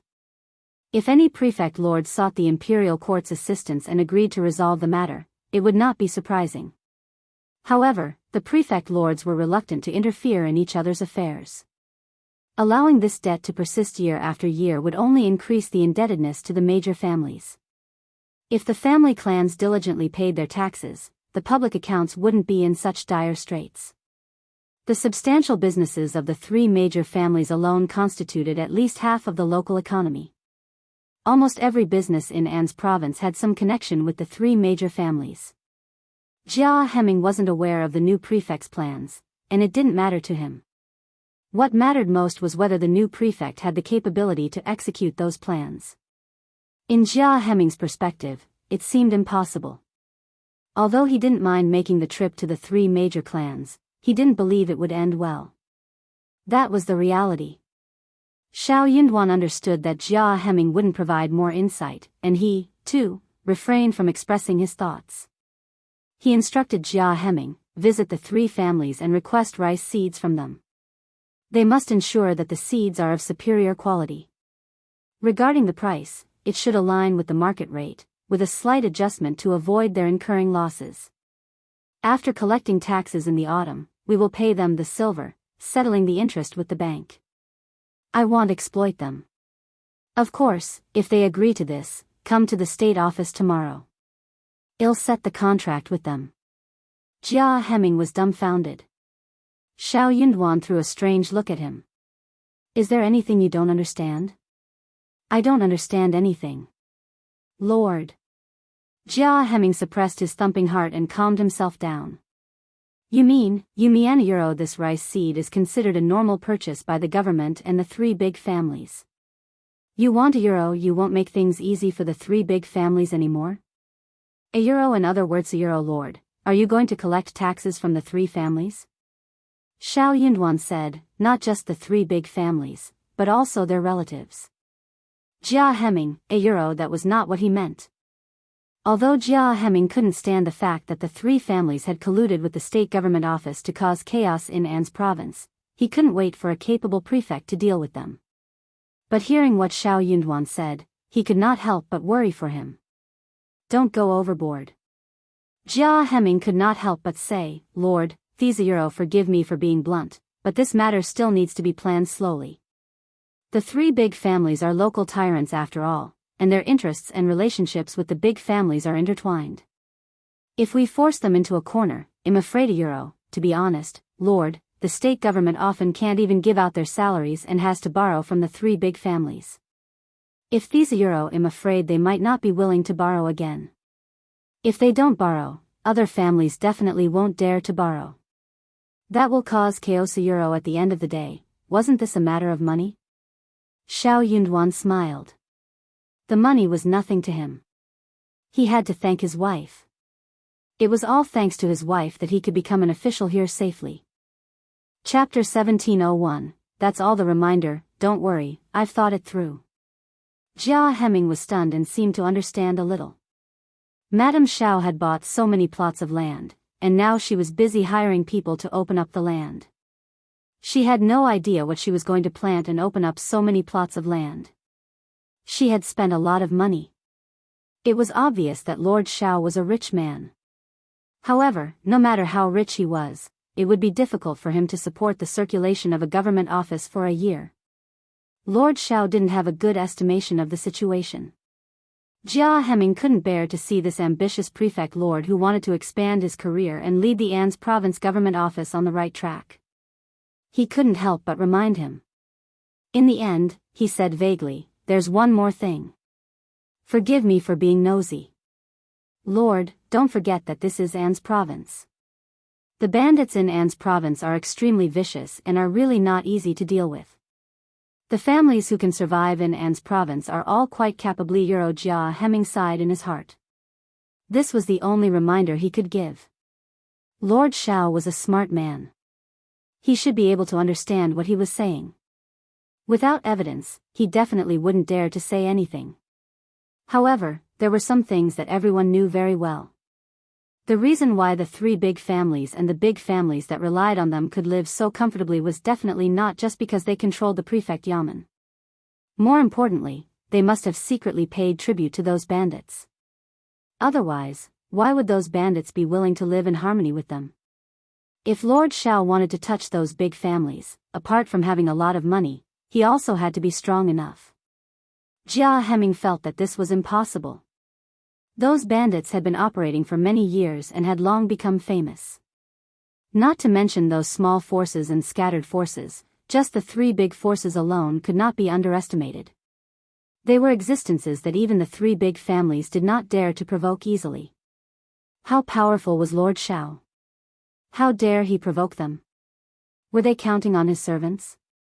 Or were they counting on these bailiffs who could not even run when they saw the bandits? It was unrealistic. Xiao Yunduan thought for a while and understood what Jia Heming meant.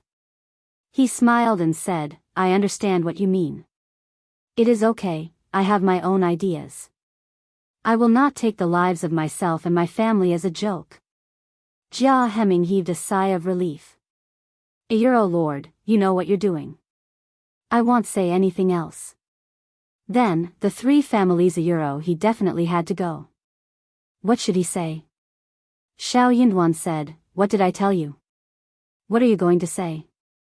Jia Heming, Euro he really wanted to roar, "So Lord, you know what you're doing." Seeing that Xiao Yunduan did not seem to be joking, Jia Heming gave up. "Yes, I understand."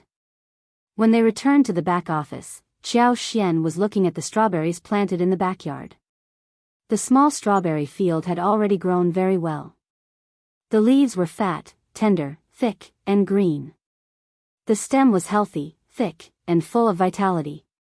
It had yet to bloom, but it looked like it would soon. The two of them watched for a while before entering the house together. Xiao Yunduan told Xiao Xian about the seed for a while, and then told her about what he had heard from Jia Heming about the three families.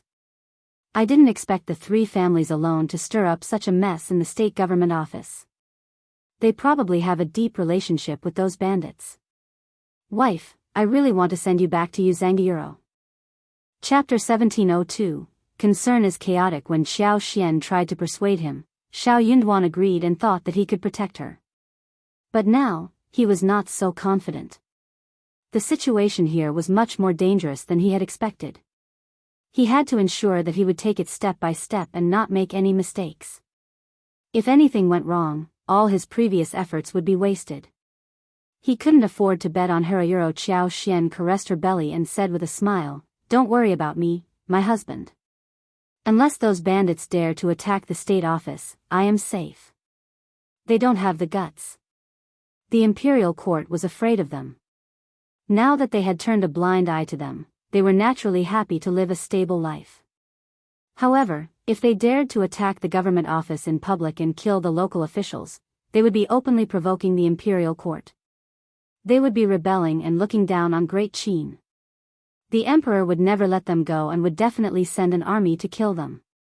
Otherwise, would the imperial court still be shameless? Where would the emperor's face go?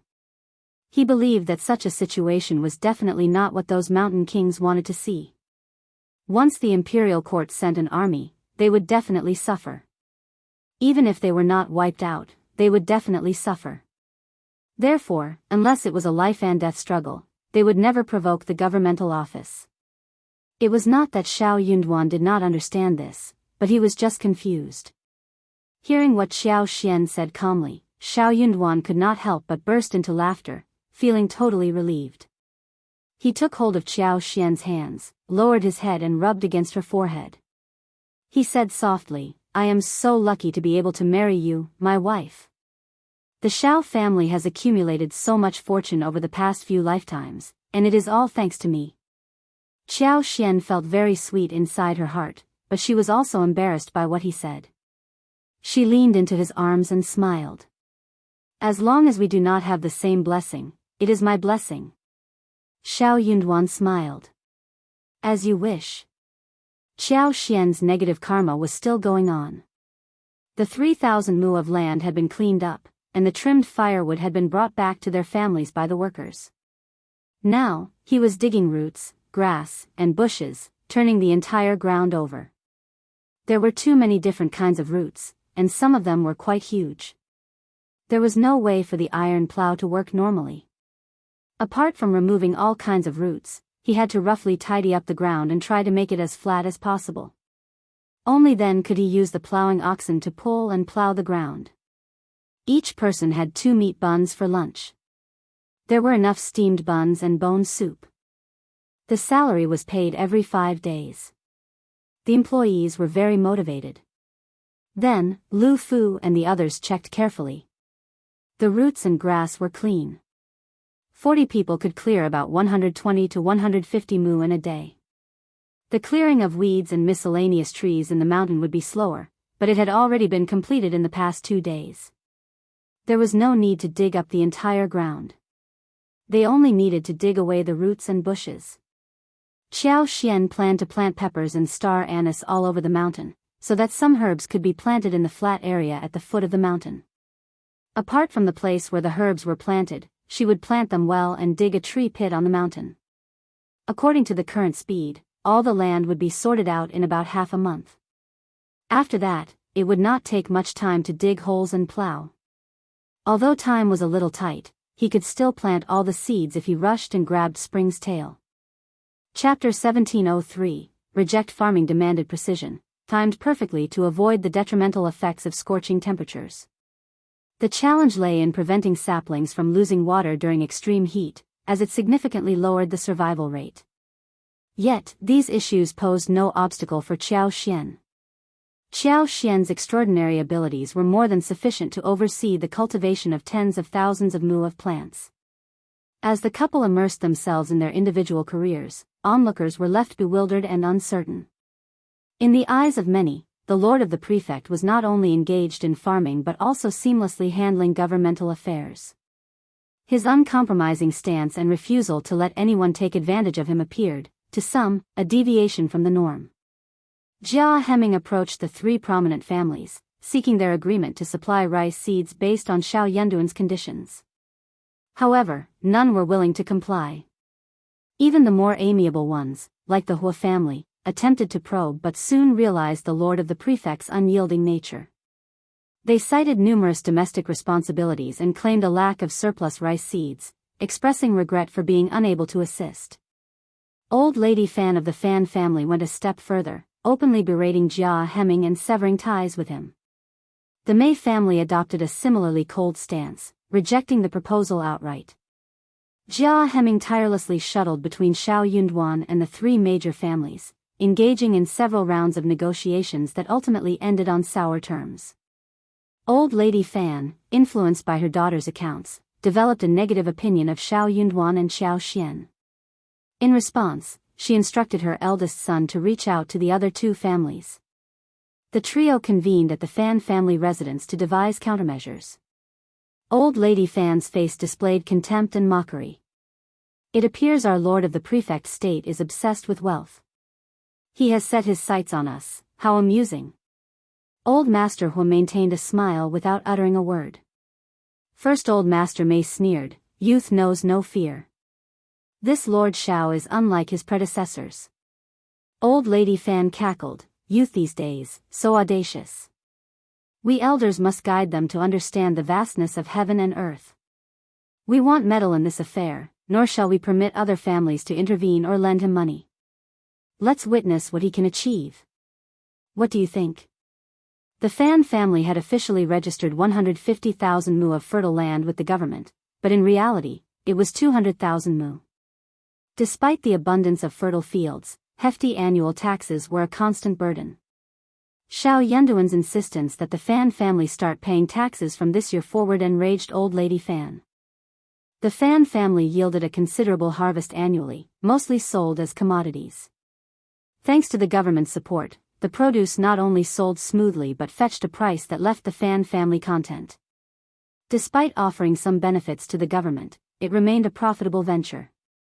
However, the new prefect lord's demand for taxes on the Fan family's food sales threatened to disrupt their prosperity. Xiao Yunduan was unwilling to ease the process for the Fan family. This prospect left the Fan clan facing substantial losses. In reality, the Fan family's past actions were unlawful, constituting a violation of the law. Xiao Yunduan merely urged them to relinquish their privileged status. Having enjoyed these privileges for years, the Fan family had grown accustomed to them. Xiao Yunduan's attempt to strip away these benefits was seen as an infringement on their rights and interests. Naturally, they resisted. Chapter 1704, Discussion between the three families. As a result, Old Lady Fan seethed with fury. Despite Jia Hemming's repeated visits, she consistently taunted and ridiculed him, making him oblivious to the extent of her disdain. The mere mention of the prefect lord would elicit Old Lady Fan's fervent desire for Xiao Yunduan's misfortune.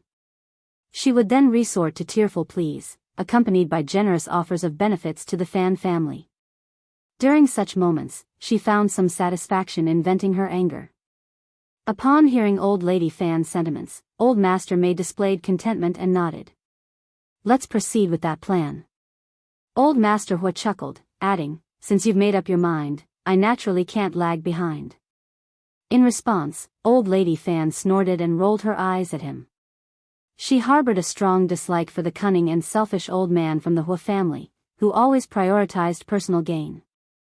Despite being astute, he never took a step forward, always hiding behind others. Regardless, the Fan family, with its strength, held no fear. Now that the decision's made, let's stand by our word. Everyone, go back and inform your families, relatives, and friends. Old Master Mei and Old Master Hua nodded in agreement. Suddenly, Old Lady Fan's tone shifted, and she remarked, "The government still owes us a considerable sum of money, not to mention the interest. What's your stance on reclaiming it?" Old Master Hua and Old Master Mei's hearts skipped a beat at this unexpected turn. They thought to themselves, how ruthless. When it came to being relentless, vengeful, and unyielding, no one dared to challenge Old Lady Fan for the top spot. "Let's proceed cautiously," Old Master Mei advised slowly. "Forcing the Lord of the Prefect into a corner may bring unforeseen changes. We're all seeking wealth, there's no need to escalate matters to that extent at the moment." Old Master Hua nodded in agreement. The Mei family's eldest nephew is correct. A cornered rabbit bites. Moreover, Lord Xiao is known for his temper. Stirring up trouble might not be necessary. The idea of the government owing them money seemed appealing. This way, regardless of who assumed the role of prefect, they would have a favor owed to them. Denying such a claim was practically impossible. Since each family wasn't lacking in funds, treating the owed sum like a deposit in the bank seemed reasonable. Old Lady Fan, displeased by their opposition, sneered and remarked, "Repaying what you owe is the right thing to do. How can you turn it into a problem? Is having a temper an excuse not to settle debts? What a joke. If you want, the Fan family will reclaim the money, that's for certain." Old Master Mei remained silent.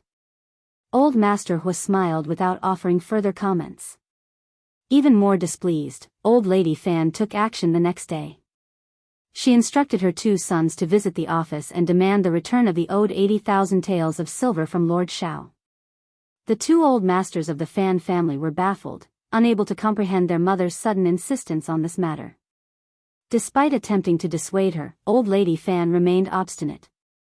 Helpless, the two elders sought an alternative solution and requested their daughter-in-law to approach Madame Xiao first.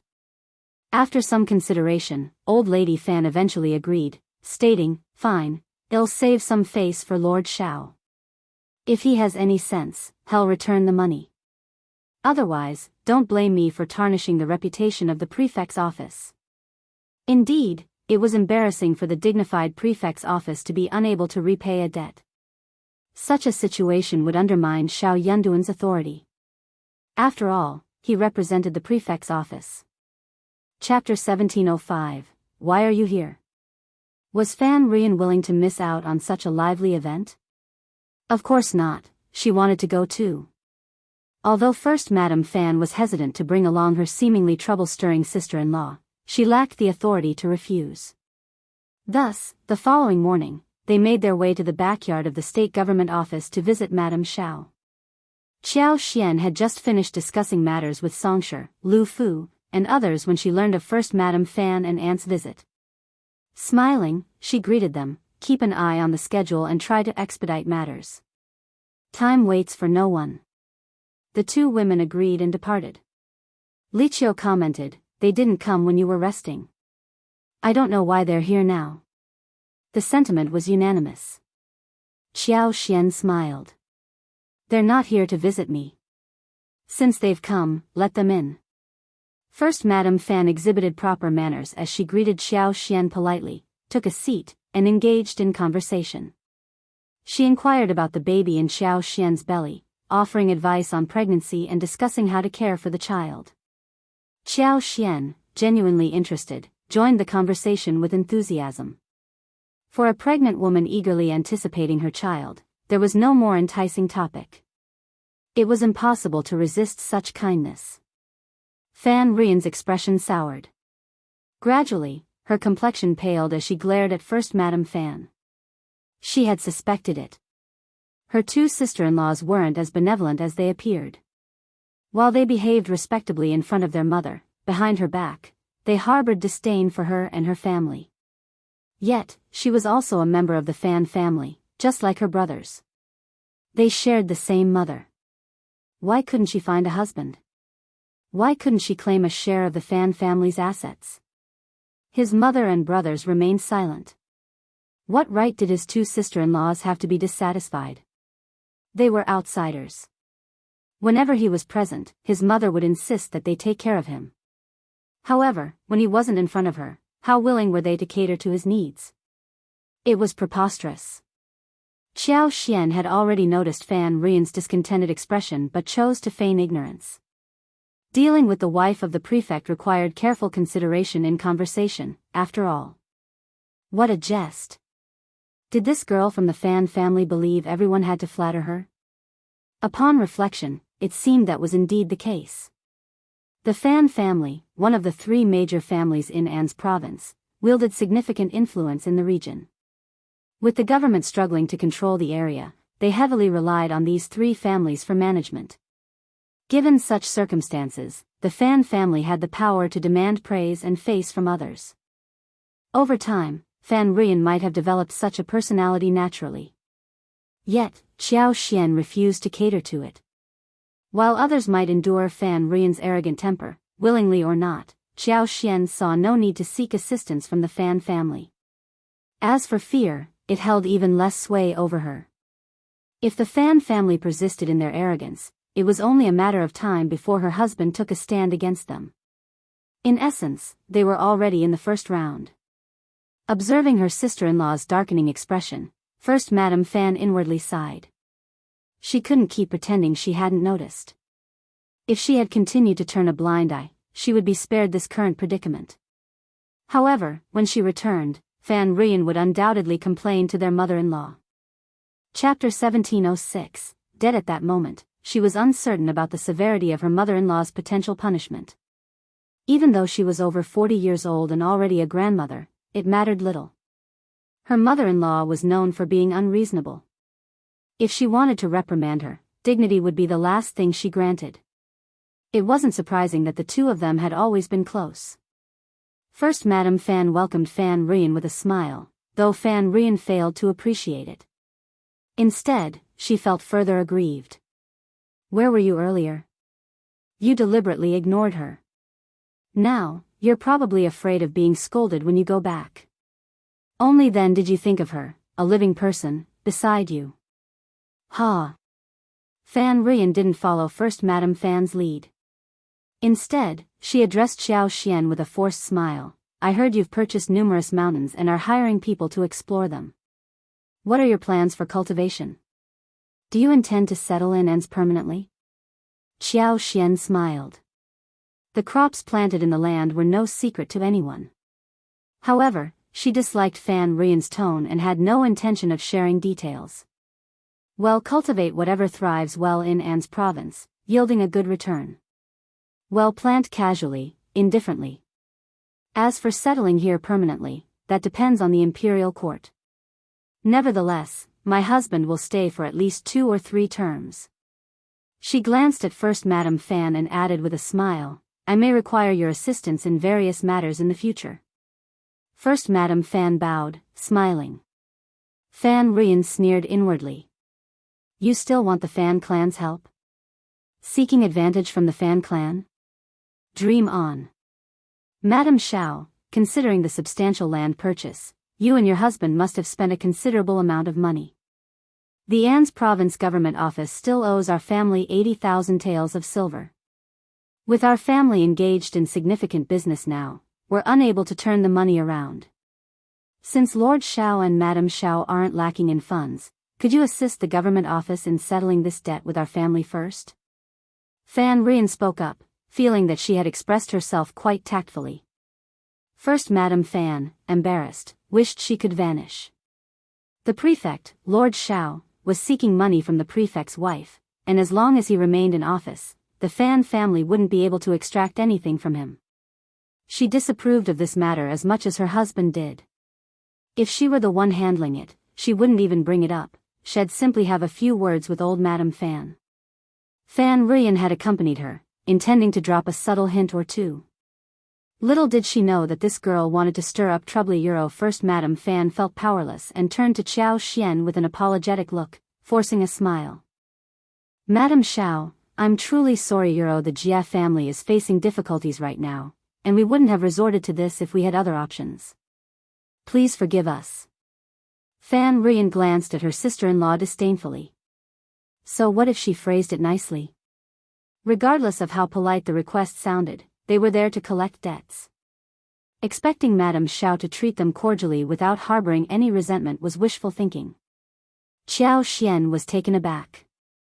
She hadn't anticipated that the two sisters-in-law had a specific purpose for their visit. However, she never imagined it was to collect debts. From her husband, she had heard about the disorderly state of the official accounts, with substantial debts owed to local prominent families.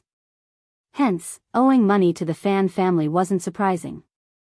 Chapter 1707, giving it to her the sum of 80,000 taels of silver was undeniably substantial. Had it not been for Xiao Yunduan and Xiao Xian, no one else could have procured such a significant amount for the prefect.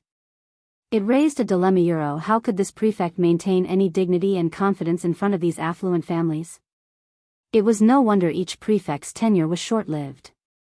Beyond the threats posed by bandits and outlaws, the influence of these powerful families might also play a role. If these prominent families were covertly connected to the bandits and outlaws, each prefect would likely seethe with frustration yet dare not voice their grievances. What a vexing situation. Xiao Xian remained silent, and Fan Rian reveled in her satisfaction. Being the prefect's wife didn't alter the fact that money could overwhelm even a hero. Without funds, how could one hope to control the Fan family? Lord Prefect was too naive. Did they genuinely believe the Fan clan was an easy target? Fan Rian continued, Madame Xiao, we are facing our own challenges. Please understand, Madame Xiao and Lord Xiao. Xiao Xian smiled. You need not be overly polite, Madame Bai. However, 80,000 taels of silver is a substantial sum. I will need to consult with my husband. How about this, Mrs. Bai, return tomorrow and don't forget to bring the IOU. Both First Madame Fan and Fan Rian were taken aback. What did this mean? Was Madame Xiao truly planning to repay the money? Indeed, 80,000 taels of silver was a considerable amount. How could they produce it immediately? Nevertheless, having made the statement, there was no room for retraction. Fan Rian promptly agreed, wearing a smile. Xiao Xian nodded and smiled. It's a deal. First Madame Fan felt even more ashamed and uneasy. Feeling embarrassed to stay any longer, she quickly stood up with a smile and bid farewell. Xiao Xian didn't prolong the encounter and arranged for someone to escort them out. Upon Xiao Yunduan's return, Xiao Xian shared the encounter with a smile. Husband, it appears the three families have no intention of cooperating with you. Xiao Yunduan had been planning to revoke their privileges when the Fan family voiced their objection, and the other two families followed suit. Although Xiao Yunduan anticipated this development, he didn't expect it to unfold so swiftly. It seems we can't rely on them for the seeds. The Fan family has made their stance clear, and the others are likely to follow suit. I've implicated you again. Xiao Xian smiled. It's not a big deal. I have the IOU, and am not accepting the money for free. With the taxes due this year, they'll be repaid. Xiao Yunduan smiled and embraced her. Of course. Even so, without Xiao Xian, he wouldn't have managed it. If all the prominent families joined forces, the cost would exceed 600,000 taels of silver. Where could an ordinary prefect lord procure such a sum? After discussing for a while, Xiao Yunduan voiced his concern. The money is one thing, but I'm worried they might take other actions. My wife, don't go out so easily, and keep an eye on Songshi and the others. Xiao Yunduan wasn't overly concerned about Songshi and the land reclamation. The three big families were more likely to target him or his wife rather than the servants. What use was there in targeting servants? They wouldn't expect him to retaliate over a few servants. They wouldn't dare to touch the wasteland since they had their own fields. Their audacity to meddle here stemmed from the belief that consequences wouldn't follow.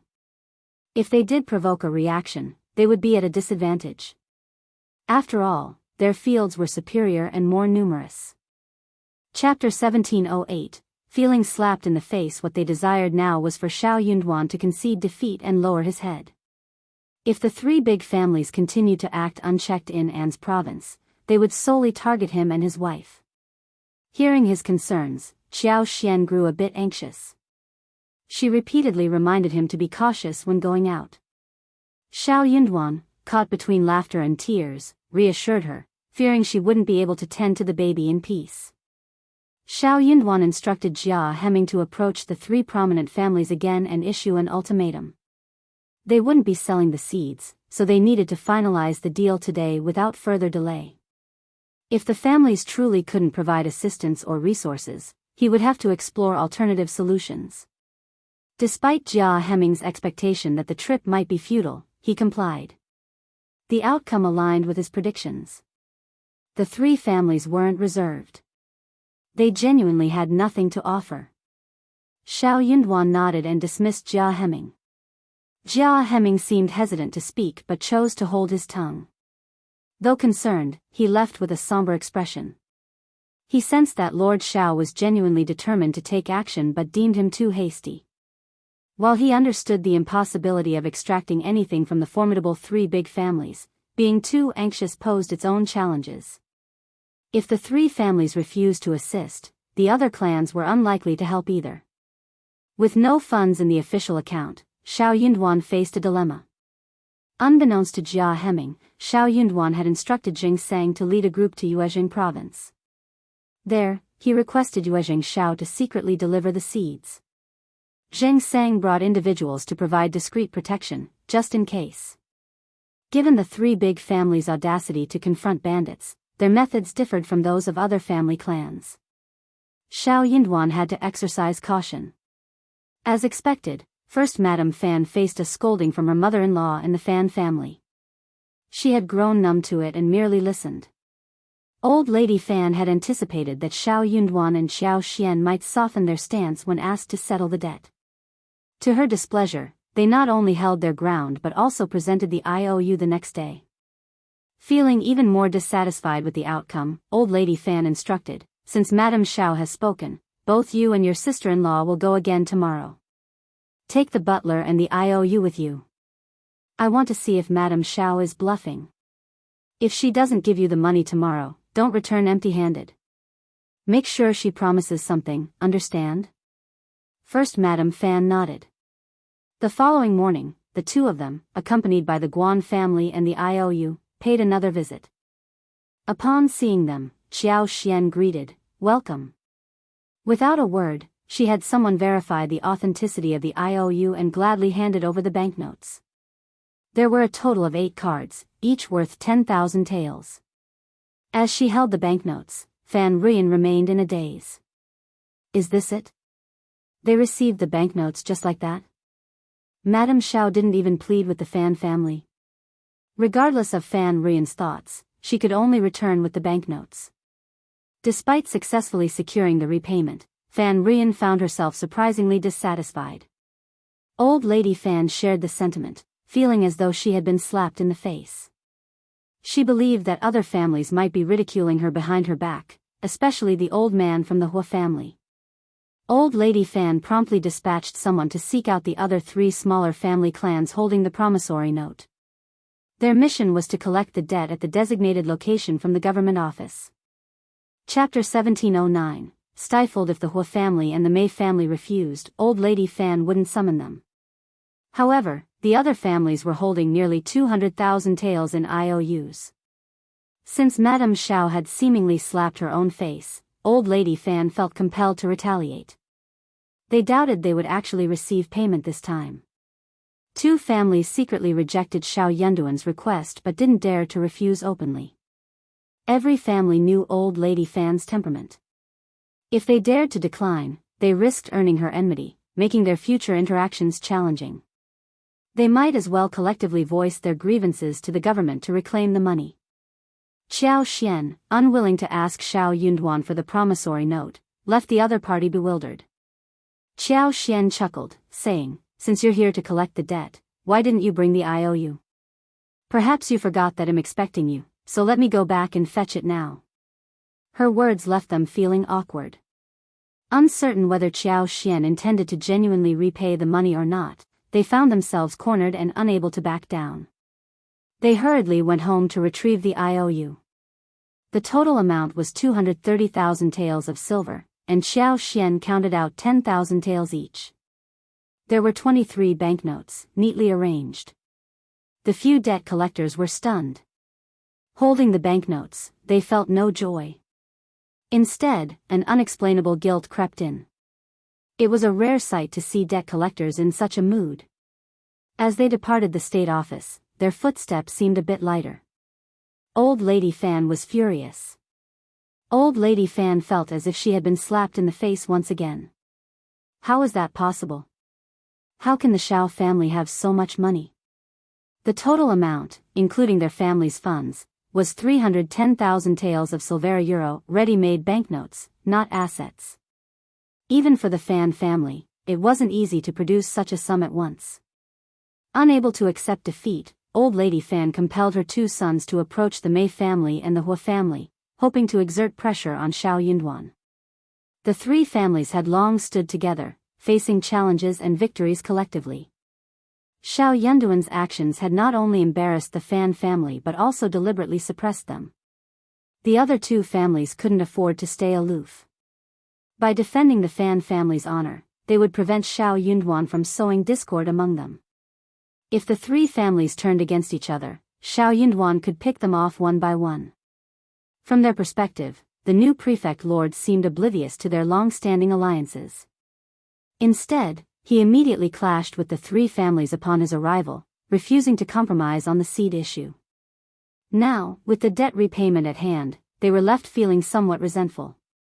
Xiao Yunduan had anticipated that the Fan family would try to influence the other 2 families. He had already made arrangements for the required funds, but the sheer amount raised questions. Did he truly have such resources? If the 3 big families refused to provide seeds, Xiao Yunduan would have to purchase them himself. With 17 towns and numerous villages in An's province, the number of seeds required was substantial. Procuring them would incur significant costs. Chapter 1710. Banquet. The Hua family and the Mei family found themselves in a dilemma. Did Lord Xiao truly possess such vast financial resources? If he did, why would he take on a position in An's province? They pondered whether he could have used his wealth to attain power more directly. According to the information they had gathered earlier, Xiao Yunduan hailed from a modest farming family with an ordinary background. In their perplexity, the Hua and Mei families reluctantly decided to collect the debt from the state office. If Xiao Yunduan could repay them, it was acceptable. Otherwise, they feared he would utilize the funds to source seeds from alternative means, causing them to regret their inaction. Approaching Xiao Yunduan directly, they received the banknotes after Qin Yan retrieved them from Qiao Xian. Xiao Yunduan promptly transferred all the IOUs to Qiao Xian. As a result, Xiao Xian now held the IOUs totaling 620,000 taels of silver. While the silver in Xiao Xian's possession diminished to less than 500,000 taels, it was still an impressive sum compared to others. Utilizing 200,000 taels to procure rice seeds was more than sufficient. The attempt by the three families to use money as leverage against Xiao Yunduan proved futile.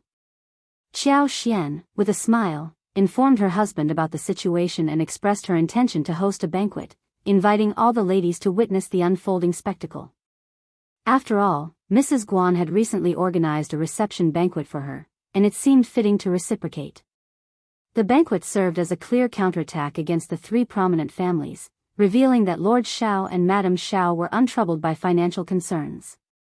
Xiao Yunduan, however, couldn't help but express his concern for Xiao Xian's well-being, glancing at her belly with a touch of worry. Reassuring him, Xiao Xian smiled and assured, "I am fine. The weather is perfect, so we can enjoy some leisurely conversation, admire the flowers, and have a good time.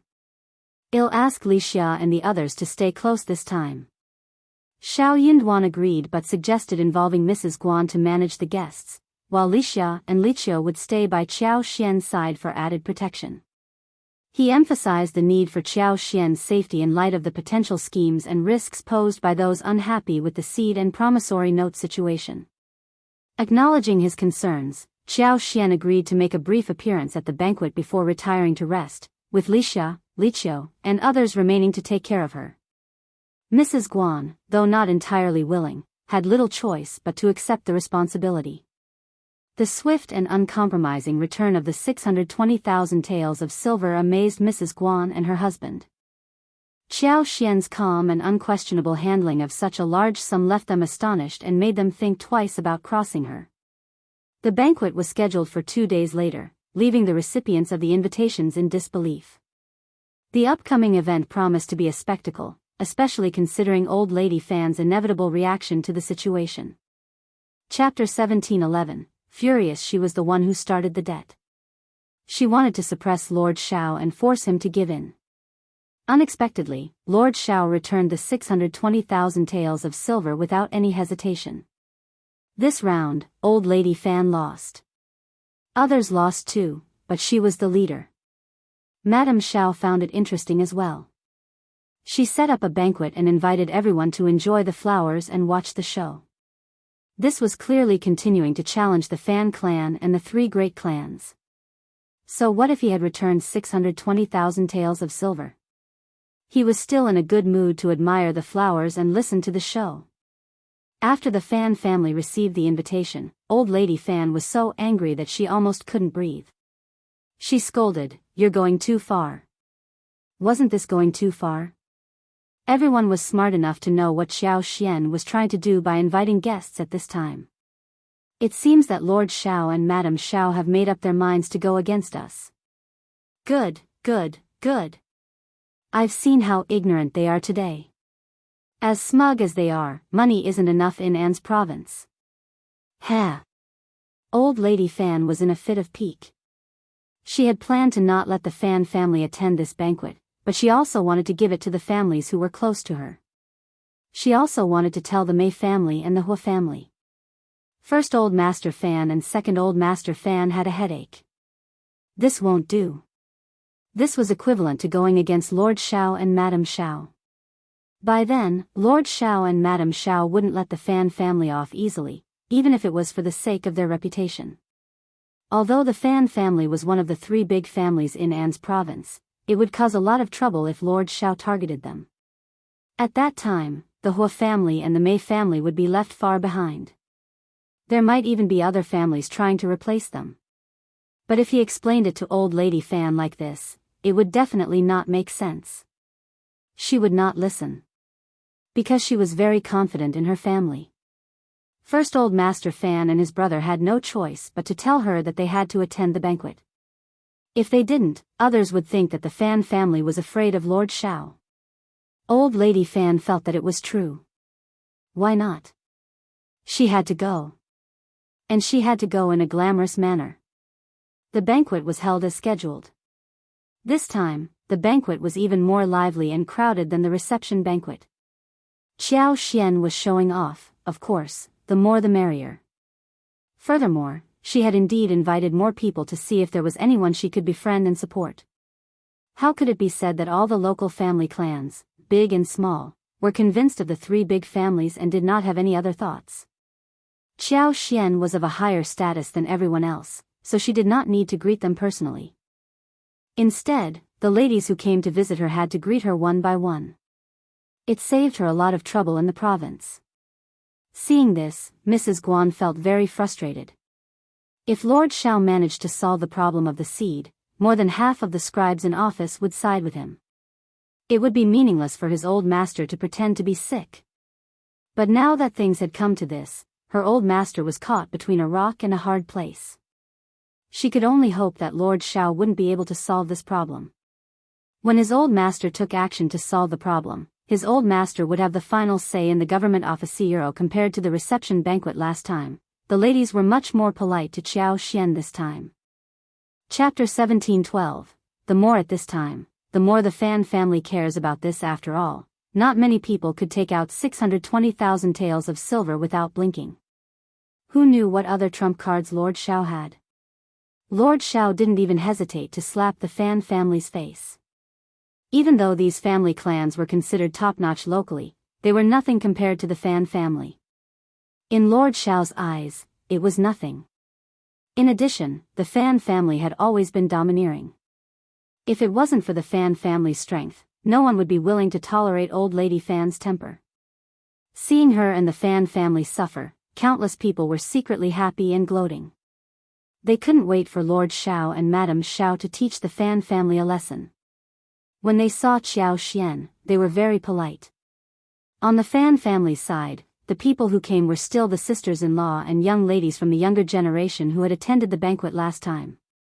They were still the last to appear as the finale.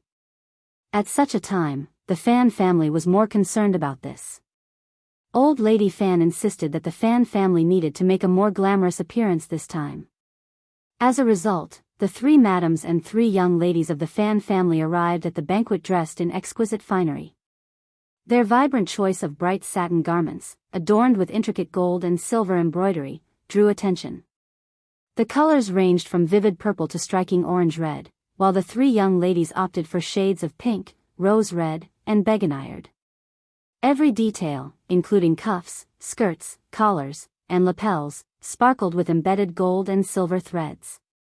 The accessories they wore were no less opulent, featuring gems and pearls set in pure gold and emerald. The overall effect was dazzling, making the Fan family's women the center of attention as they entered the venue. The sudden quiet in the air suggested a mixture of awe and surprise at the ostentatious display. However, the atmosphere also hinted at an undercurrent of tension and uncertainty, leaving the banquet hall in a momentary hush. First, Madame Fan was so embarrassed that she wanted to disappear. She knew that she was being silly, and she did not want to do that. But what could he do? Madame Lady Qiao was so stubborn that she could not even convince her two sons, let alone her daughter-in-law. Plus, there was a Fan Rian who had learned everything from old Lady Fan, so it was not hard to imagine second Mrs. Fan didn't like this either, but she was magnanimous and didn't care. The women of the Fan family came forward to greet them, and Xiao Xian said with a smile, "First Madame Fan, second Mrs. Fan, Madame Bai, and the three ladies are dressed so well today." Someone covered his mouth and held back his laughter. Fan Rian subconsciously straightened her back and smiled smugly. "Since we're attending a banquet, we naturally have to dress up well. Isn't this a perfect match?" She thought to herself, "You're naturally looking forward to seeing the women of the Fan family covered in dust today. Then you're wrong. The Fan family won't be defeated so easily. Don't think that just because you can take out 600,000 taels of silver, you have the capital to be arrogant in front of the Fan family." It was still far away. Xiao Xian responded with a smile, "Well said, Madame Bai." Fan Rian giggled in response, "Aya, Madame Xiao, you flatter me." First Madame Fan wished she could disappear once again. As the guests continued chatting, Xiao Xian eventually apologized and delegated the task of entertaining them to Mrs. Guan. She instructed her maids to provide a delightful meal for the guests. Citing not feeling well, she excused herself to retire. Being both pregnant and the prefect's wife, her claim of not feeling well left little room for objections. Polite expressions of concern followed her departure, and they escorted her to the door. Upon arriving in the garden, Xiao Xian noticed Qin Yan anxiously searching the surroundings. Spotting her, he visibly relaxed and quickly approached with a smile. Returning the smile, Xiao Xian spoke, "All right, I am going back now. Go and tell your lord not to worry." Chapter 17:13, Want to inquire. Kaiyue and Kaihua burst into laughter. Qin Yan, feeling embarrassed, scratched his head and hastily declared, "Old master is still waiting for my response. I'll inform him right away." With those words, he hurriedly made his way out. The laughter of Kaiyue and the others intensified. Once Xiao Xian departed, the atmosphere in the garden gained liveliness. Initially, they attempted to keep their discussion discreet, skirting around the issue. However, as Fan Rian initiated the conversation, they collectively decided to abandon secrecy. They bombarded Mrs. Guan with inquiries, hoping to extract information from her. Residing in the state government office's backyard with Lord Shao and Madame Shao, she occasionally encountered Madame Shao, making her the most knowledgeable among them. The staggering expenditure of 620,000 taels of silver by Xiao Xian and Xiao Yunduan astonished everyone. The wealth they possessed piqued the interest of many. Yet, the matter of the seed wasn't solely solvable with money. Rumors circulated that an agreement had been reached between Lord Shao and the three prominent families. What was Lord Shao's strategy? Time pressed on, and the curiosity about Lord Shao's actions grew. Had he already set his plan in motion? This concern weighed heavily on their minds. If the three big families faltered and lost their privileges, it would be even more detrimental for second- and third-class families like theirs. Mrs. Guan inwardly sighed. How could she possibly know? Her old master, citing his recovery as an excuse, declined to assist Lord Shao. Similarly, she claimed to be attending to her old master and restricted her outings. She hadn't visited Xiao Xian or engaged in any conversations with her. She had no intention of attending. Xiao Xian's frustration with her arose from her old master's refusal to aid Lord Shao. Despite being the wife of the prefect while the other was merely the wife of the deputy prefect, Mrs. Guan found herself overshadowed. Could she openly confront and engage in a feud, especially considering her current pregnancy? Her knowledge about the Shao family was limited to what others knew, and she felt too embarrassed to admit it. Revealing her lack of information would only emphasize her perceived incompetence. In an attempt to divert the conversation, Mrs. Guan stuttered and tried changing the subject. Fortunately, attention soon shifted to Lixia and Liqiu. Though they were only two young girls, being Madame Shao's maids meant they were privy to more information than Mrs. Guan. However, due to their loyalty to Madame Shao and the Shao family, they had to be cautious and not divulge too much. Surrounded by maids and housekeepers, they were bombarded with compliments and enthusiastic greetings. Despite Xiao Xian's precautions, the overwhelming enthusiasm caught them off guard, leaving their minds in turmoil. Fortunately, the crowd, aware of their master's high status as the wife of the prefect, refrained from asking intrusive questions or adopting an aggressive demeanor. Lixia and Liqiu, in turn, held their ground, refusing to reveal more than necessary.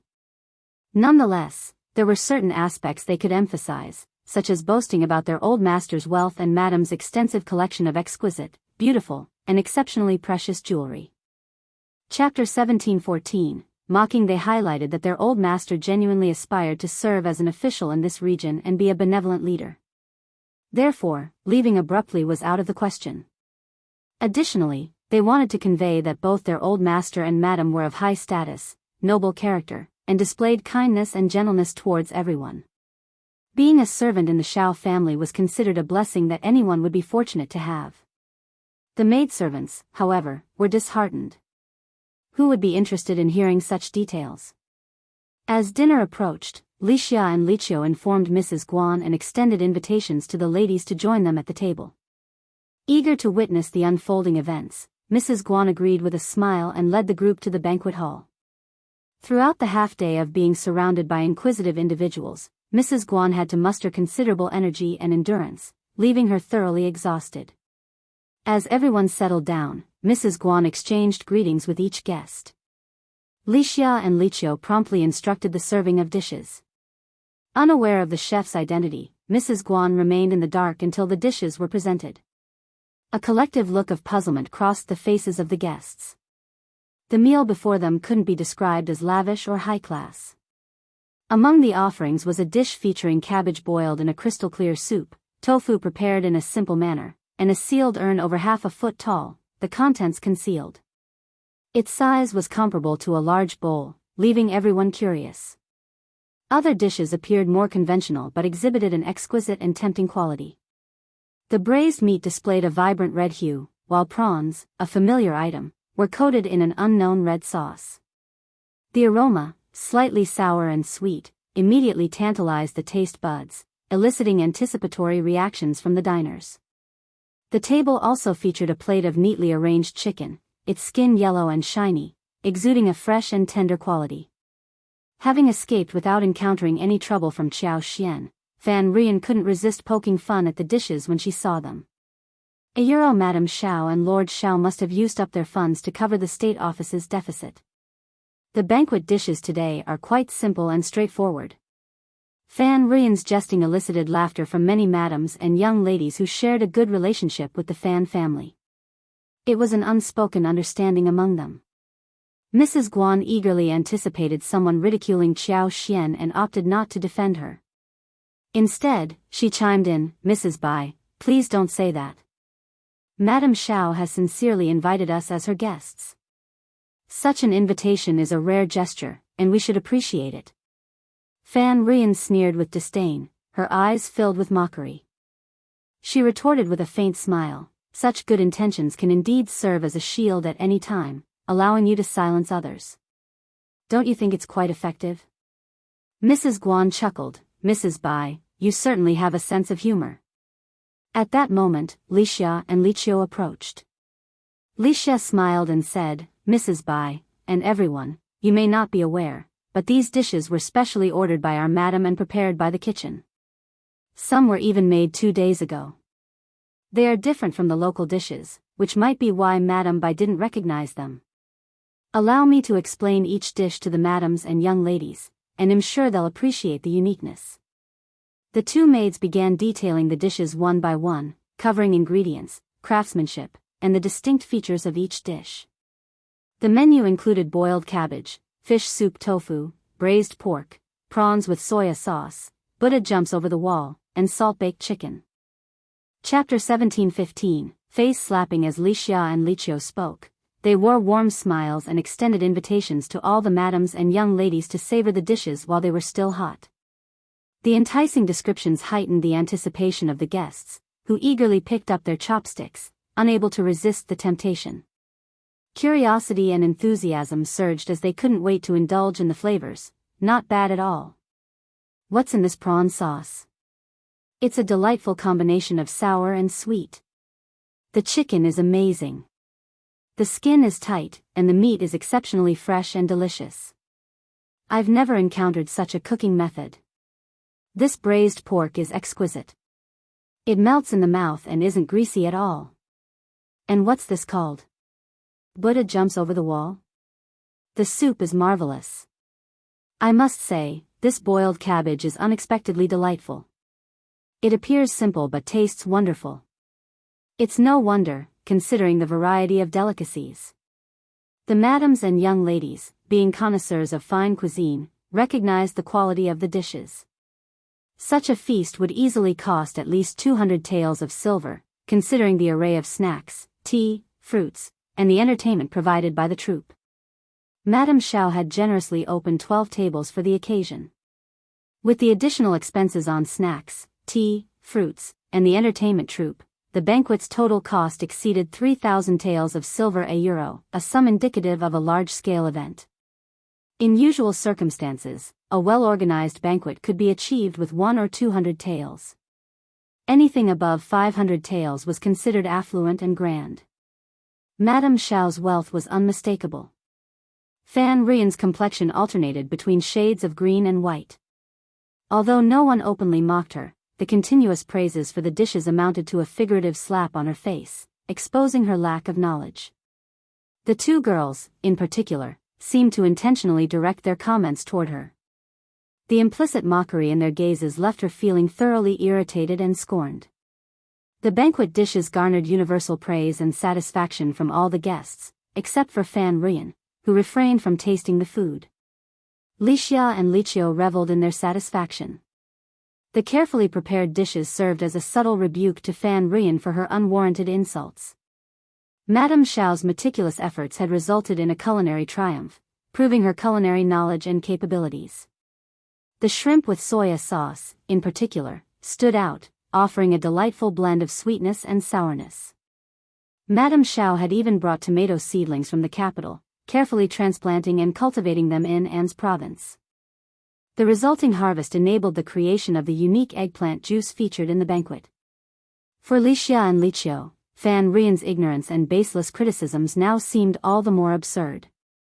They took pleasure in watching her embarrassment, especially since she had dared to mock Madame and Old Master for their perceived lack of wealth.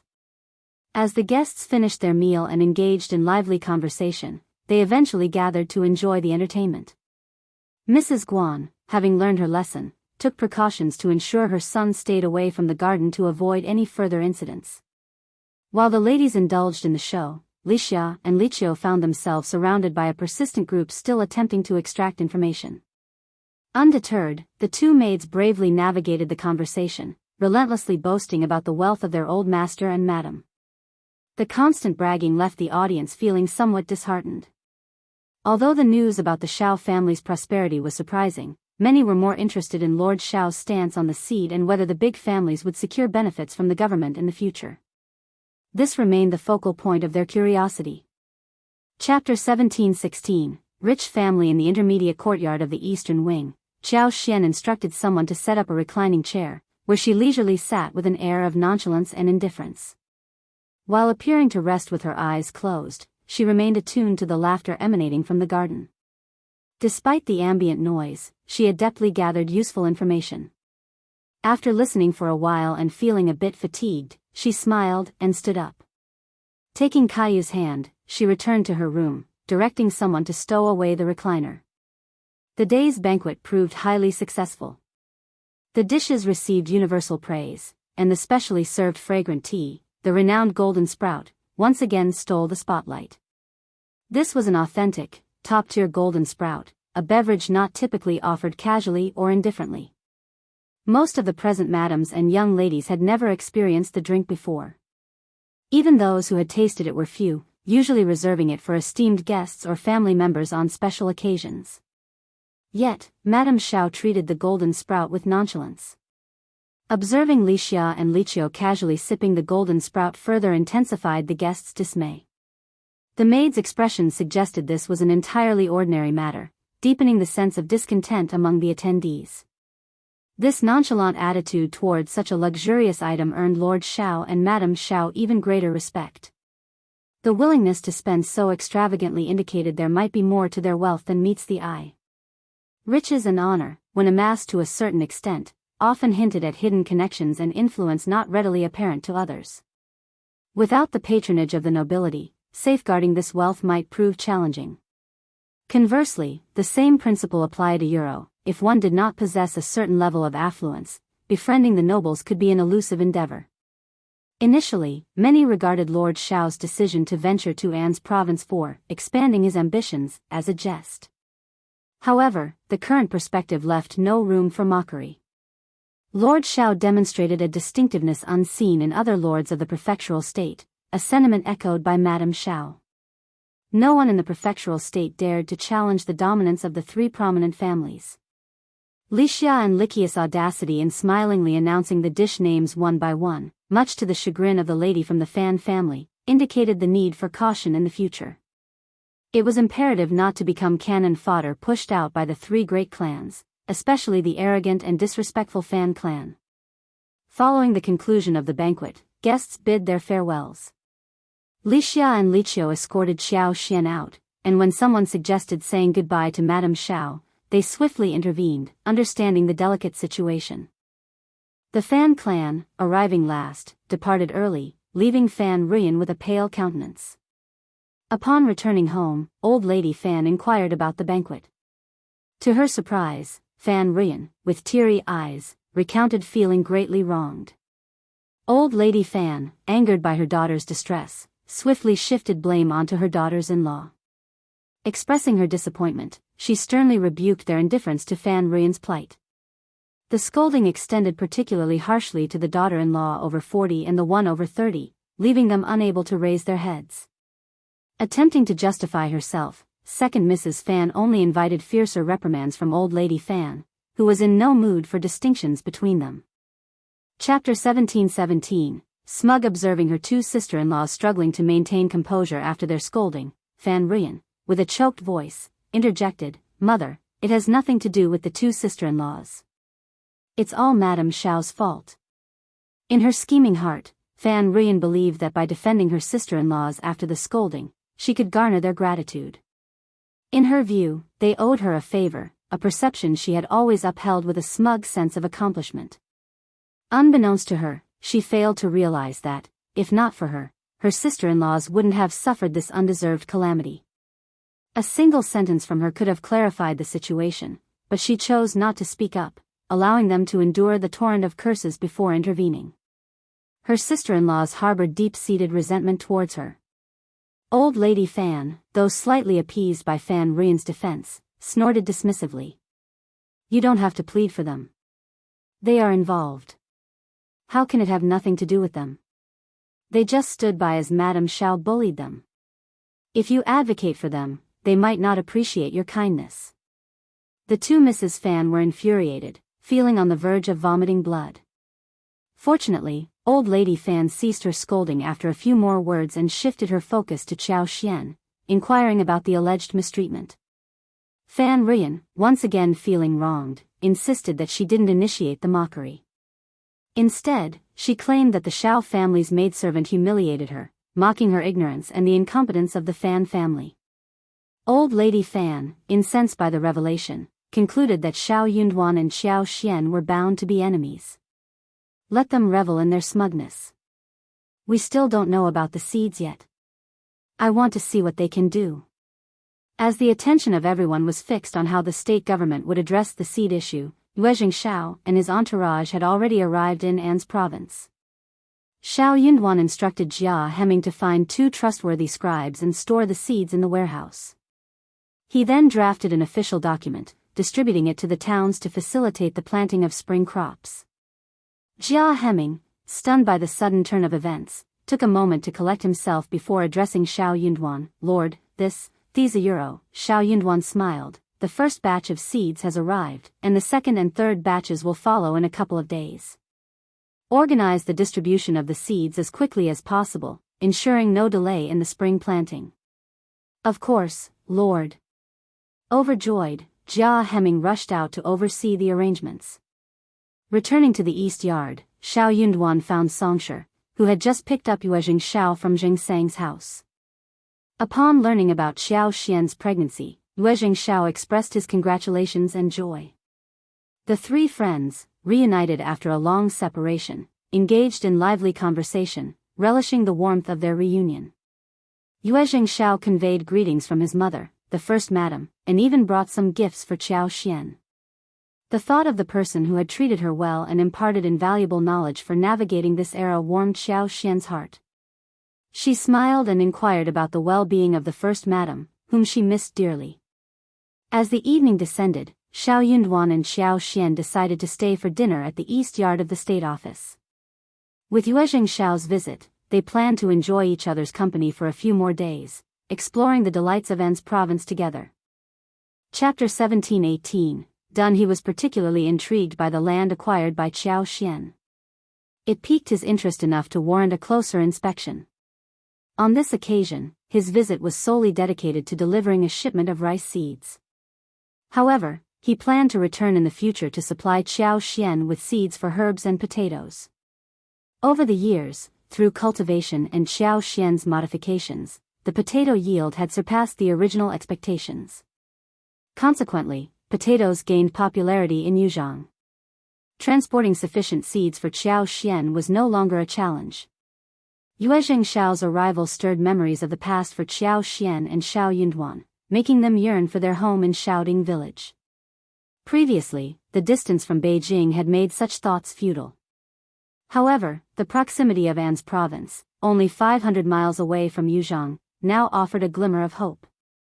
Although the journey was arduous, it was manageable in just 2 to 3 days more than a standard trip.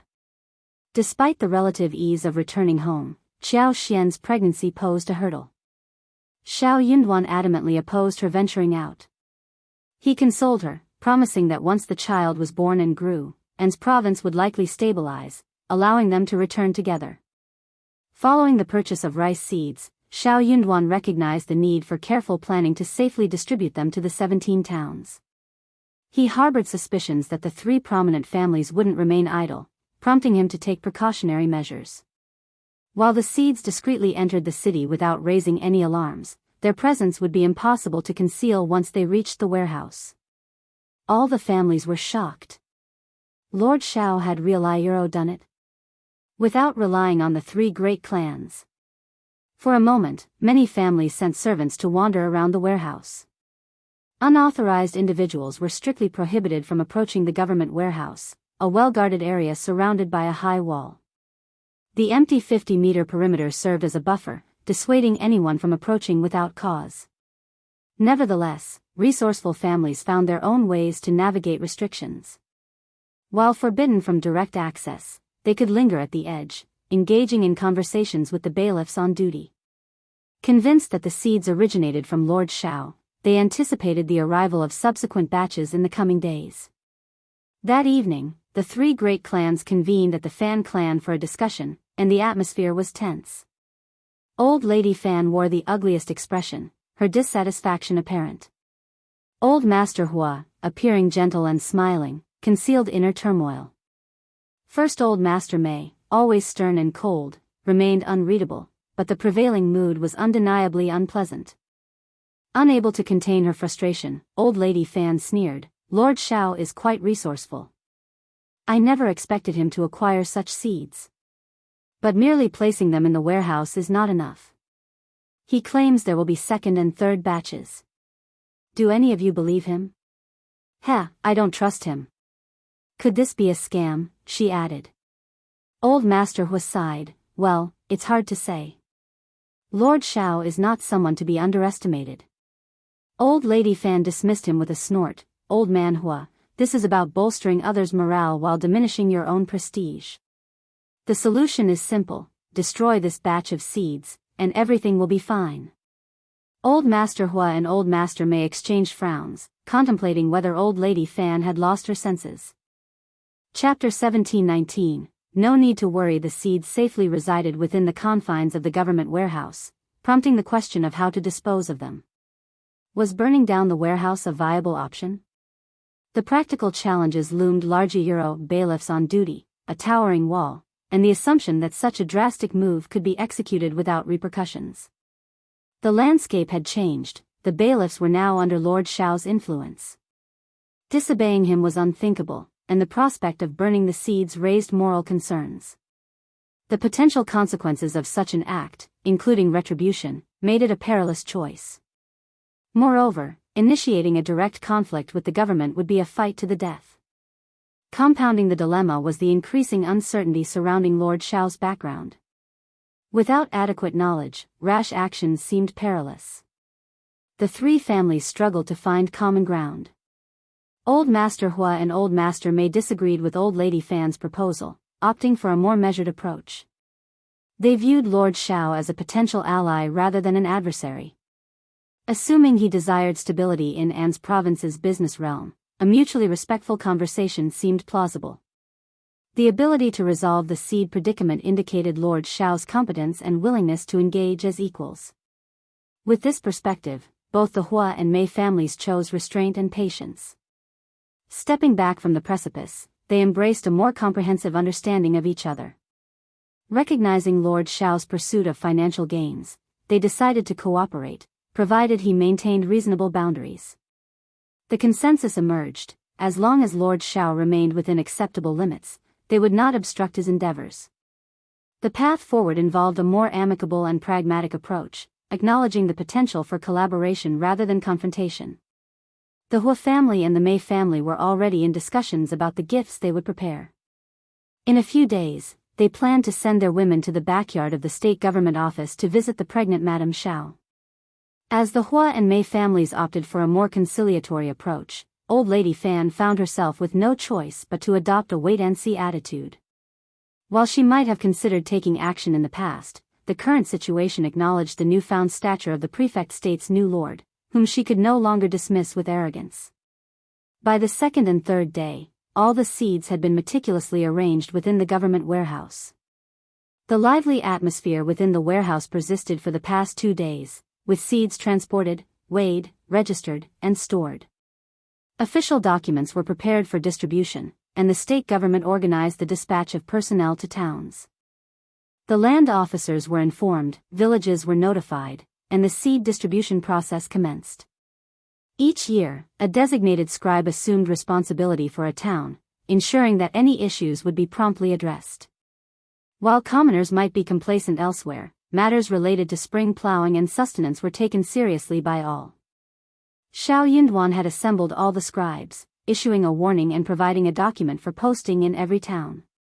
The document explicitly conveyed that any tampering with the spring plantation by the scribes or town chiefs would be reported to the state office. Immediate interrogation and severe consequences awaited those found guilty of such transgressions. The scribes, understanding the gravity of the situation, readily complied with Xiao Yunduan's directives, ensuring a cooperative and compliant stance. Chapter 1720. It must be a great harvest year. Who wouldn't realize that? Lord Xiao was on the verge of setting an example. Those foolish enough to cross his path were asking for trouble. Whatever Lord Xiao had in mind, it was prudent to keep it private, unless one desired a confrontation with him. With all the seeds safely stored in the warehouse, Xiao Xian decided it was time to inspect. Applying some wood power could enhance the seed's growth and yield more ears. Since she couldn't visit every field, the current moment, with all the seeds in one place, presented the most convenient opportunity. This marked her husband's inaugural year in office, a time crucial not only for avoiding disruptions to spring plowing but also for ensuring a bountiful harvest in the commoners' 500 meters of paddy fields. Xiao Xian recognized that her superpower could boost output by at least 30%. In optimal conditions, with fertile land and proper care, the increase could reach half or even more. What pleased Xiao Xian the most was the decision of the 3 prominent families and other reputable clans to bypass government seeds. They had exclusive channels, rumored to provide superior seeds compared to the government's offerings at a low price. Such common goods held no allure for them. Particularly for the Fan family, boasting over 100,000 acres of fertile land, seed selection was paramount. Each year, meticulous consideration went into choosing seeds. The government's common goods were of little interest, even if given for free. Xiao Xian discreetly hinted at going to the warehouse without explicitly stating it, mindful of the rules. She persistently nagged Xiao Yunduan, expressing boredom at home and a desire for a leisurely walk. Xiao Yunduan did not trust her to go alone. But on second thought, they had been in An's province for quite some time, but he had not gone out with his wife yet. He felt a bit guilty, so he coaxed her to wait for a few more days. When he was done with his work, he would go out with her for a walk. Xiao Xian said with a smile, "Aren't you going to see the seeds at the warehouse?"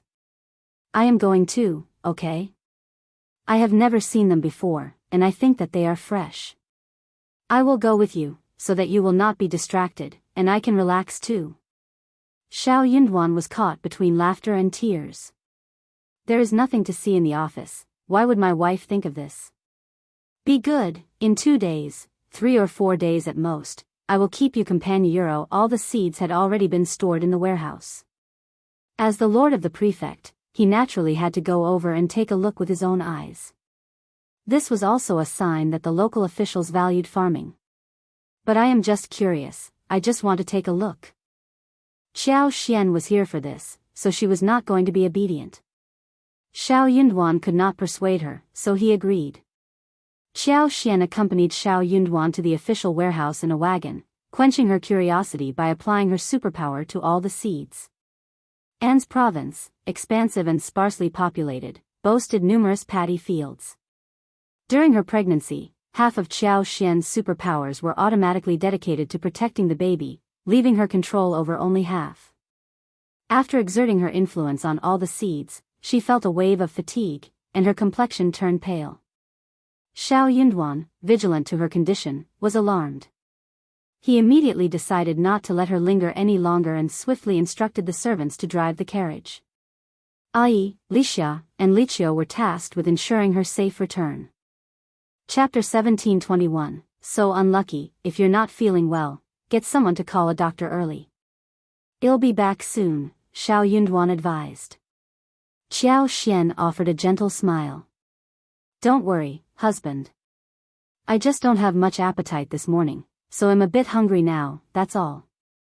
There's tea and snacks in the wagon, so I'll be fine after some food. While Xiao Yunduan didn't completely believe her, seeing her improve slightly eased his concern. He expressed a few words of care and saw her off to the wagon. The road conditions in Anne's province were challenging, especially outside the main roads. Carelessness could lead to traps, and the carriage had to navigate slowly. Coincidentally, it was market day, and as they passed through the bustling market center, Xiao Xian decided to stop at a 3-story tea house. The lively street was filled with peddlers, stalls, and commoners selling their wares. As the carriage was temporarily stuck due to the congestion, Xiao Xian, accompanied by Ai, Lixia, Liqiu, and Kaiyue, decided to take a break at the tea house. Planning to leave when the road cleared, they ascended to the second floor. To their surprise, they encountered Fan Ruyan and her daughter, as well as a mother and daughter from the Liao family, just as they were about to leave. Mrs. Liao greeted Xiao Xian with a smile, Madam Xiao. Fan Ruyan offered a polite smile, but it held a touch of insincerity. Madam Xiao, what a coincidence. Xiao Xian nodded and smiled. What a coincidence. Originally having little connection and even harboring secret conflicts, encountering each other by chance could have been an opportunity for a simple greeting. However, Fan Ruyan seemed reluctant to leave it at that. Especially with a third party present, Fan Ruyan always felt compelled to act, fearing Xiao Xian's judgment if she didn't. As the lady of the Fan family, she couldn't possibly be afraid of the prefect's wife. Throughout the tenure of numerous prefects' wives, the Fan family had consistently aligned with them. The more her family faced losses and humiliation, the more Fan Ruyan felt the need to maintain her momentum. Smiling, she remarked, Madam Xiao, you look remarkably well and energetic today. Why did you claim to be unwell 2 days ago? And now, you're out shopping. Are you underestimating us? Is that why you refused to join us at banquets? Xiao Xian burst into laughter and exchanged a glance with Fan Ruyan. What are you talking about? I'm pregnant, not feeling well at the moment. How else can I explain it to you? I'll host a banquet when I'm free and treat you well. I doubt that. Madam Xiao, you're precious. If anything happens, we won't be able to explain it clearly. Plus, if you don't feel well again, it might be intentional. That wouldn't sound good. Xiao Xian responded, Thank you for your consideration, Mrs. Bai. I wouldn't have thought of it if you hadn't mentioned it. Growing more displeased, Fan Ruyan glanced at Lixia and Liqiu, wearing a suggestive smile. I have a good idea. Would you like to hear it, Madam Xiao? She continued, Do you want to hear it?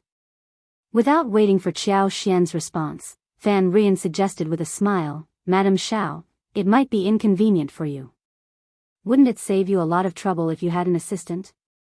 I think Miss Lixia and Miss Liqiu are quite charming. They're young, beautiful, and have a good temperament. Madam Xiao, why don't you ask Lord Xiao to give you face and take them as concubines? If any issues arise in the future, you'll have someone to help you. No need to trouble an outsider like Mrs. Guan. That's a good idea, isn't it? Chapter 1722, Disturbing so many people. Fan Ruyan covered her mouth, giggling as she spoke. Raising her slender eyebrows, she praised Lixia and Liqiu with a smile. Madam Xiao, you have good taste and know how to take care of people. Look at how pretty these two girls are. Whether Lord Xiao is lucky or not depends on whether you are willing to do it. Madam Xiao, you are such a virtuous woman. You must be willing to do it, right? Xiao Xian was rendered speechless.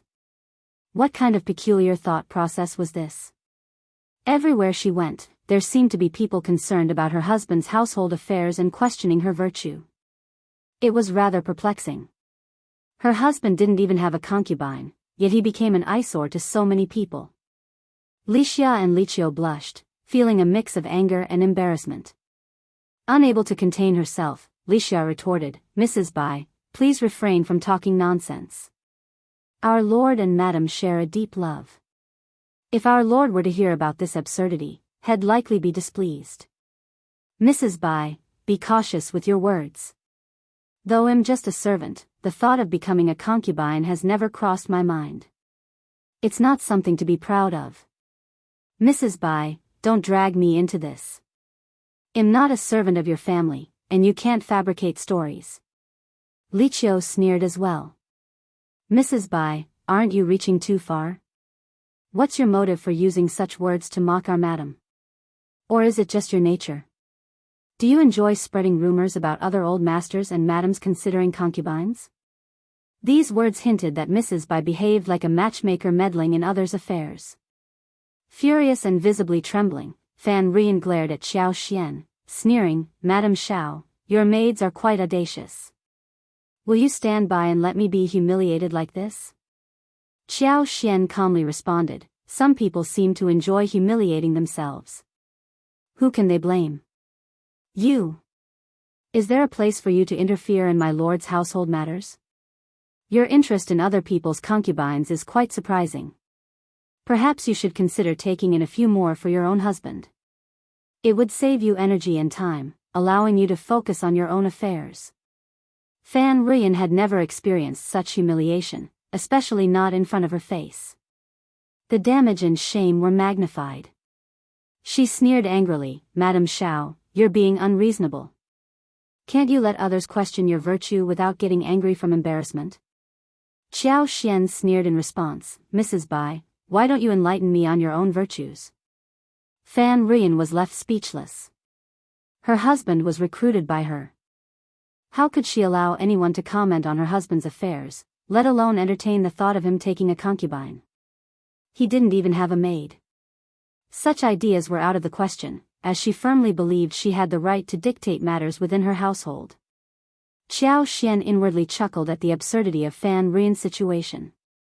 Despite facing such circumstances, she still found the audacity to comment on others. "I don't need your concern for my family, Mrs. Bai. You don't need to teach me how to manage my lord. I only take orders from my lord," Xiao Xian declared as she walked past Fan Rian and the others, entering a private room at the tea house with Lixia. Fan Rian's expression turned frosty, clenching her fists in shame and anger. Mrs. Liao, sensing Fan Rian's discomfort, decided to join her side, subtly ridiculing Xiao Xian in a low voice. This attempt to show support for Fan Rian lightened her mood, and they left the scene. In the private room, Lixia and Liqiu appeared a bit angered and uneasy. Xiao Xian reassured them with a smile, "That woman is absurd. Don't take her words seriously. It would be a joke if we let her provoke us." Chapter 1723, Rice Seed. Lixia and Liqiu shared laughter amidst their tears. "Thank you, madam. Madam, you truly understand. It's a blessing for us." Xiao Xian threw a glance at Lixia and playfully remarked, "I'm eagerly anticipating your wedding." Liqiu covered her mouth, stifling a snicker. "Madam, please don't tease me." Lixia blushed, finding it too embarrassing to smile. Throughout the gathering, Lixia had exchanged glances with Songshi, a subtle connection that hadn't escaped Xiao Xian's notice. Had Xiao Yunduan not relocated to the rural area, Songshi would have approached Xiao Xian to discuss proposing to Lixia. Now that he was in An's province, it was inevitable that Songshi would seek Xiao Xian's approval for their marriage. Aware that many in the Xiao family were privy to their connection, Xiao Xian had discreetly reminded Lixia not to go too far in their interactions. Even if nothing improper occurred between them, the potential harm to their reputations was a concern. Li Xia had taken Xiao Xian's advice seriously, avoiding private meetings with Songshi. His impatience to marry was evident, a sentiment that Xiao Xian observed with amusement. As the market gradually dispersed, Xiao Xian and her servant descended, entered the wagon, and returned to the state office's backyard. Soon after, Xiao Yunduan returned, relieved to find Xiao Xian in better spirits. Meanwhile, Fan Ruyan returned home, her mind consumed by frustration. She sought solace in Old Lady Fan's company, venting her grievances. Old Lady Fan, already displeased with the feud over the seed, grew even angrier witnessing Xiao Xian supposedly mistreating her beloved daughter. Lord Xiao and Madame Xiao are incredibly intimidating. They show no regard for the Fan family whatsoever. I tried to overlook it, but their greed is escalating. Even my daughter and son-in-law can't escape their constant meddling. The prefect's wife is excessively nosy. She's arrogant and completely oblivious. When Old Lady Fan heard her daughter complain about Madame Xiao commenting on her son-in-law's reluctance to take concubines, she nearly exploded in anger. This was crossing a line. Who was Madame Xiao to interfere in her family's private matters? Was her arrogance fueled by some family background and connections? They should remember that this was An's province's territory. If the Fan family decided to oppose them, did they truly believe they could get away with it? How naive. Old Lady Fan was determined to teach Xiao Xian and Xiao Yunduan a lesson. This was far from over. Consequently, the shipment of rice seeds sent to Liangshan town in the southeast of An's province was intercepted by the bandits of Liuhe Fort at Luoshi Mount. Liangshan town, being the second largest town in An's province for cultivating food, had flatter terrain and more fertile fields than other places. In terms of rice seeds alone, even excluding some large families acquiring seeds through their own channels, the required amount was still around 160,000 caddies. On the journey, about half of the 160,000 caddies of rice seeds fell prey to the mountain bandits of Liuhe Fort.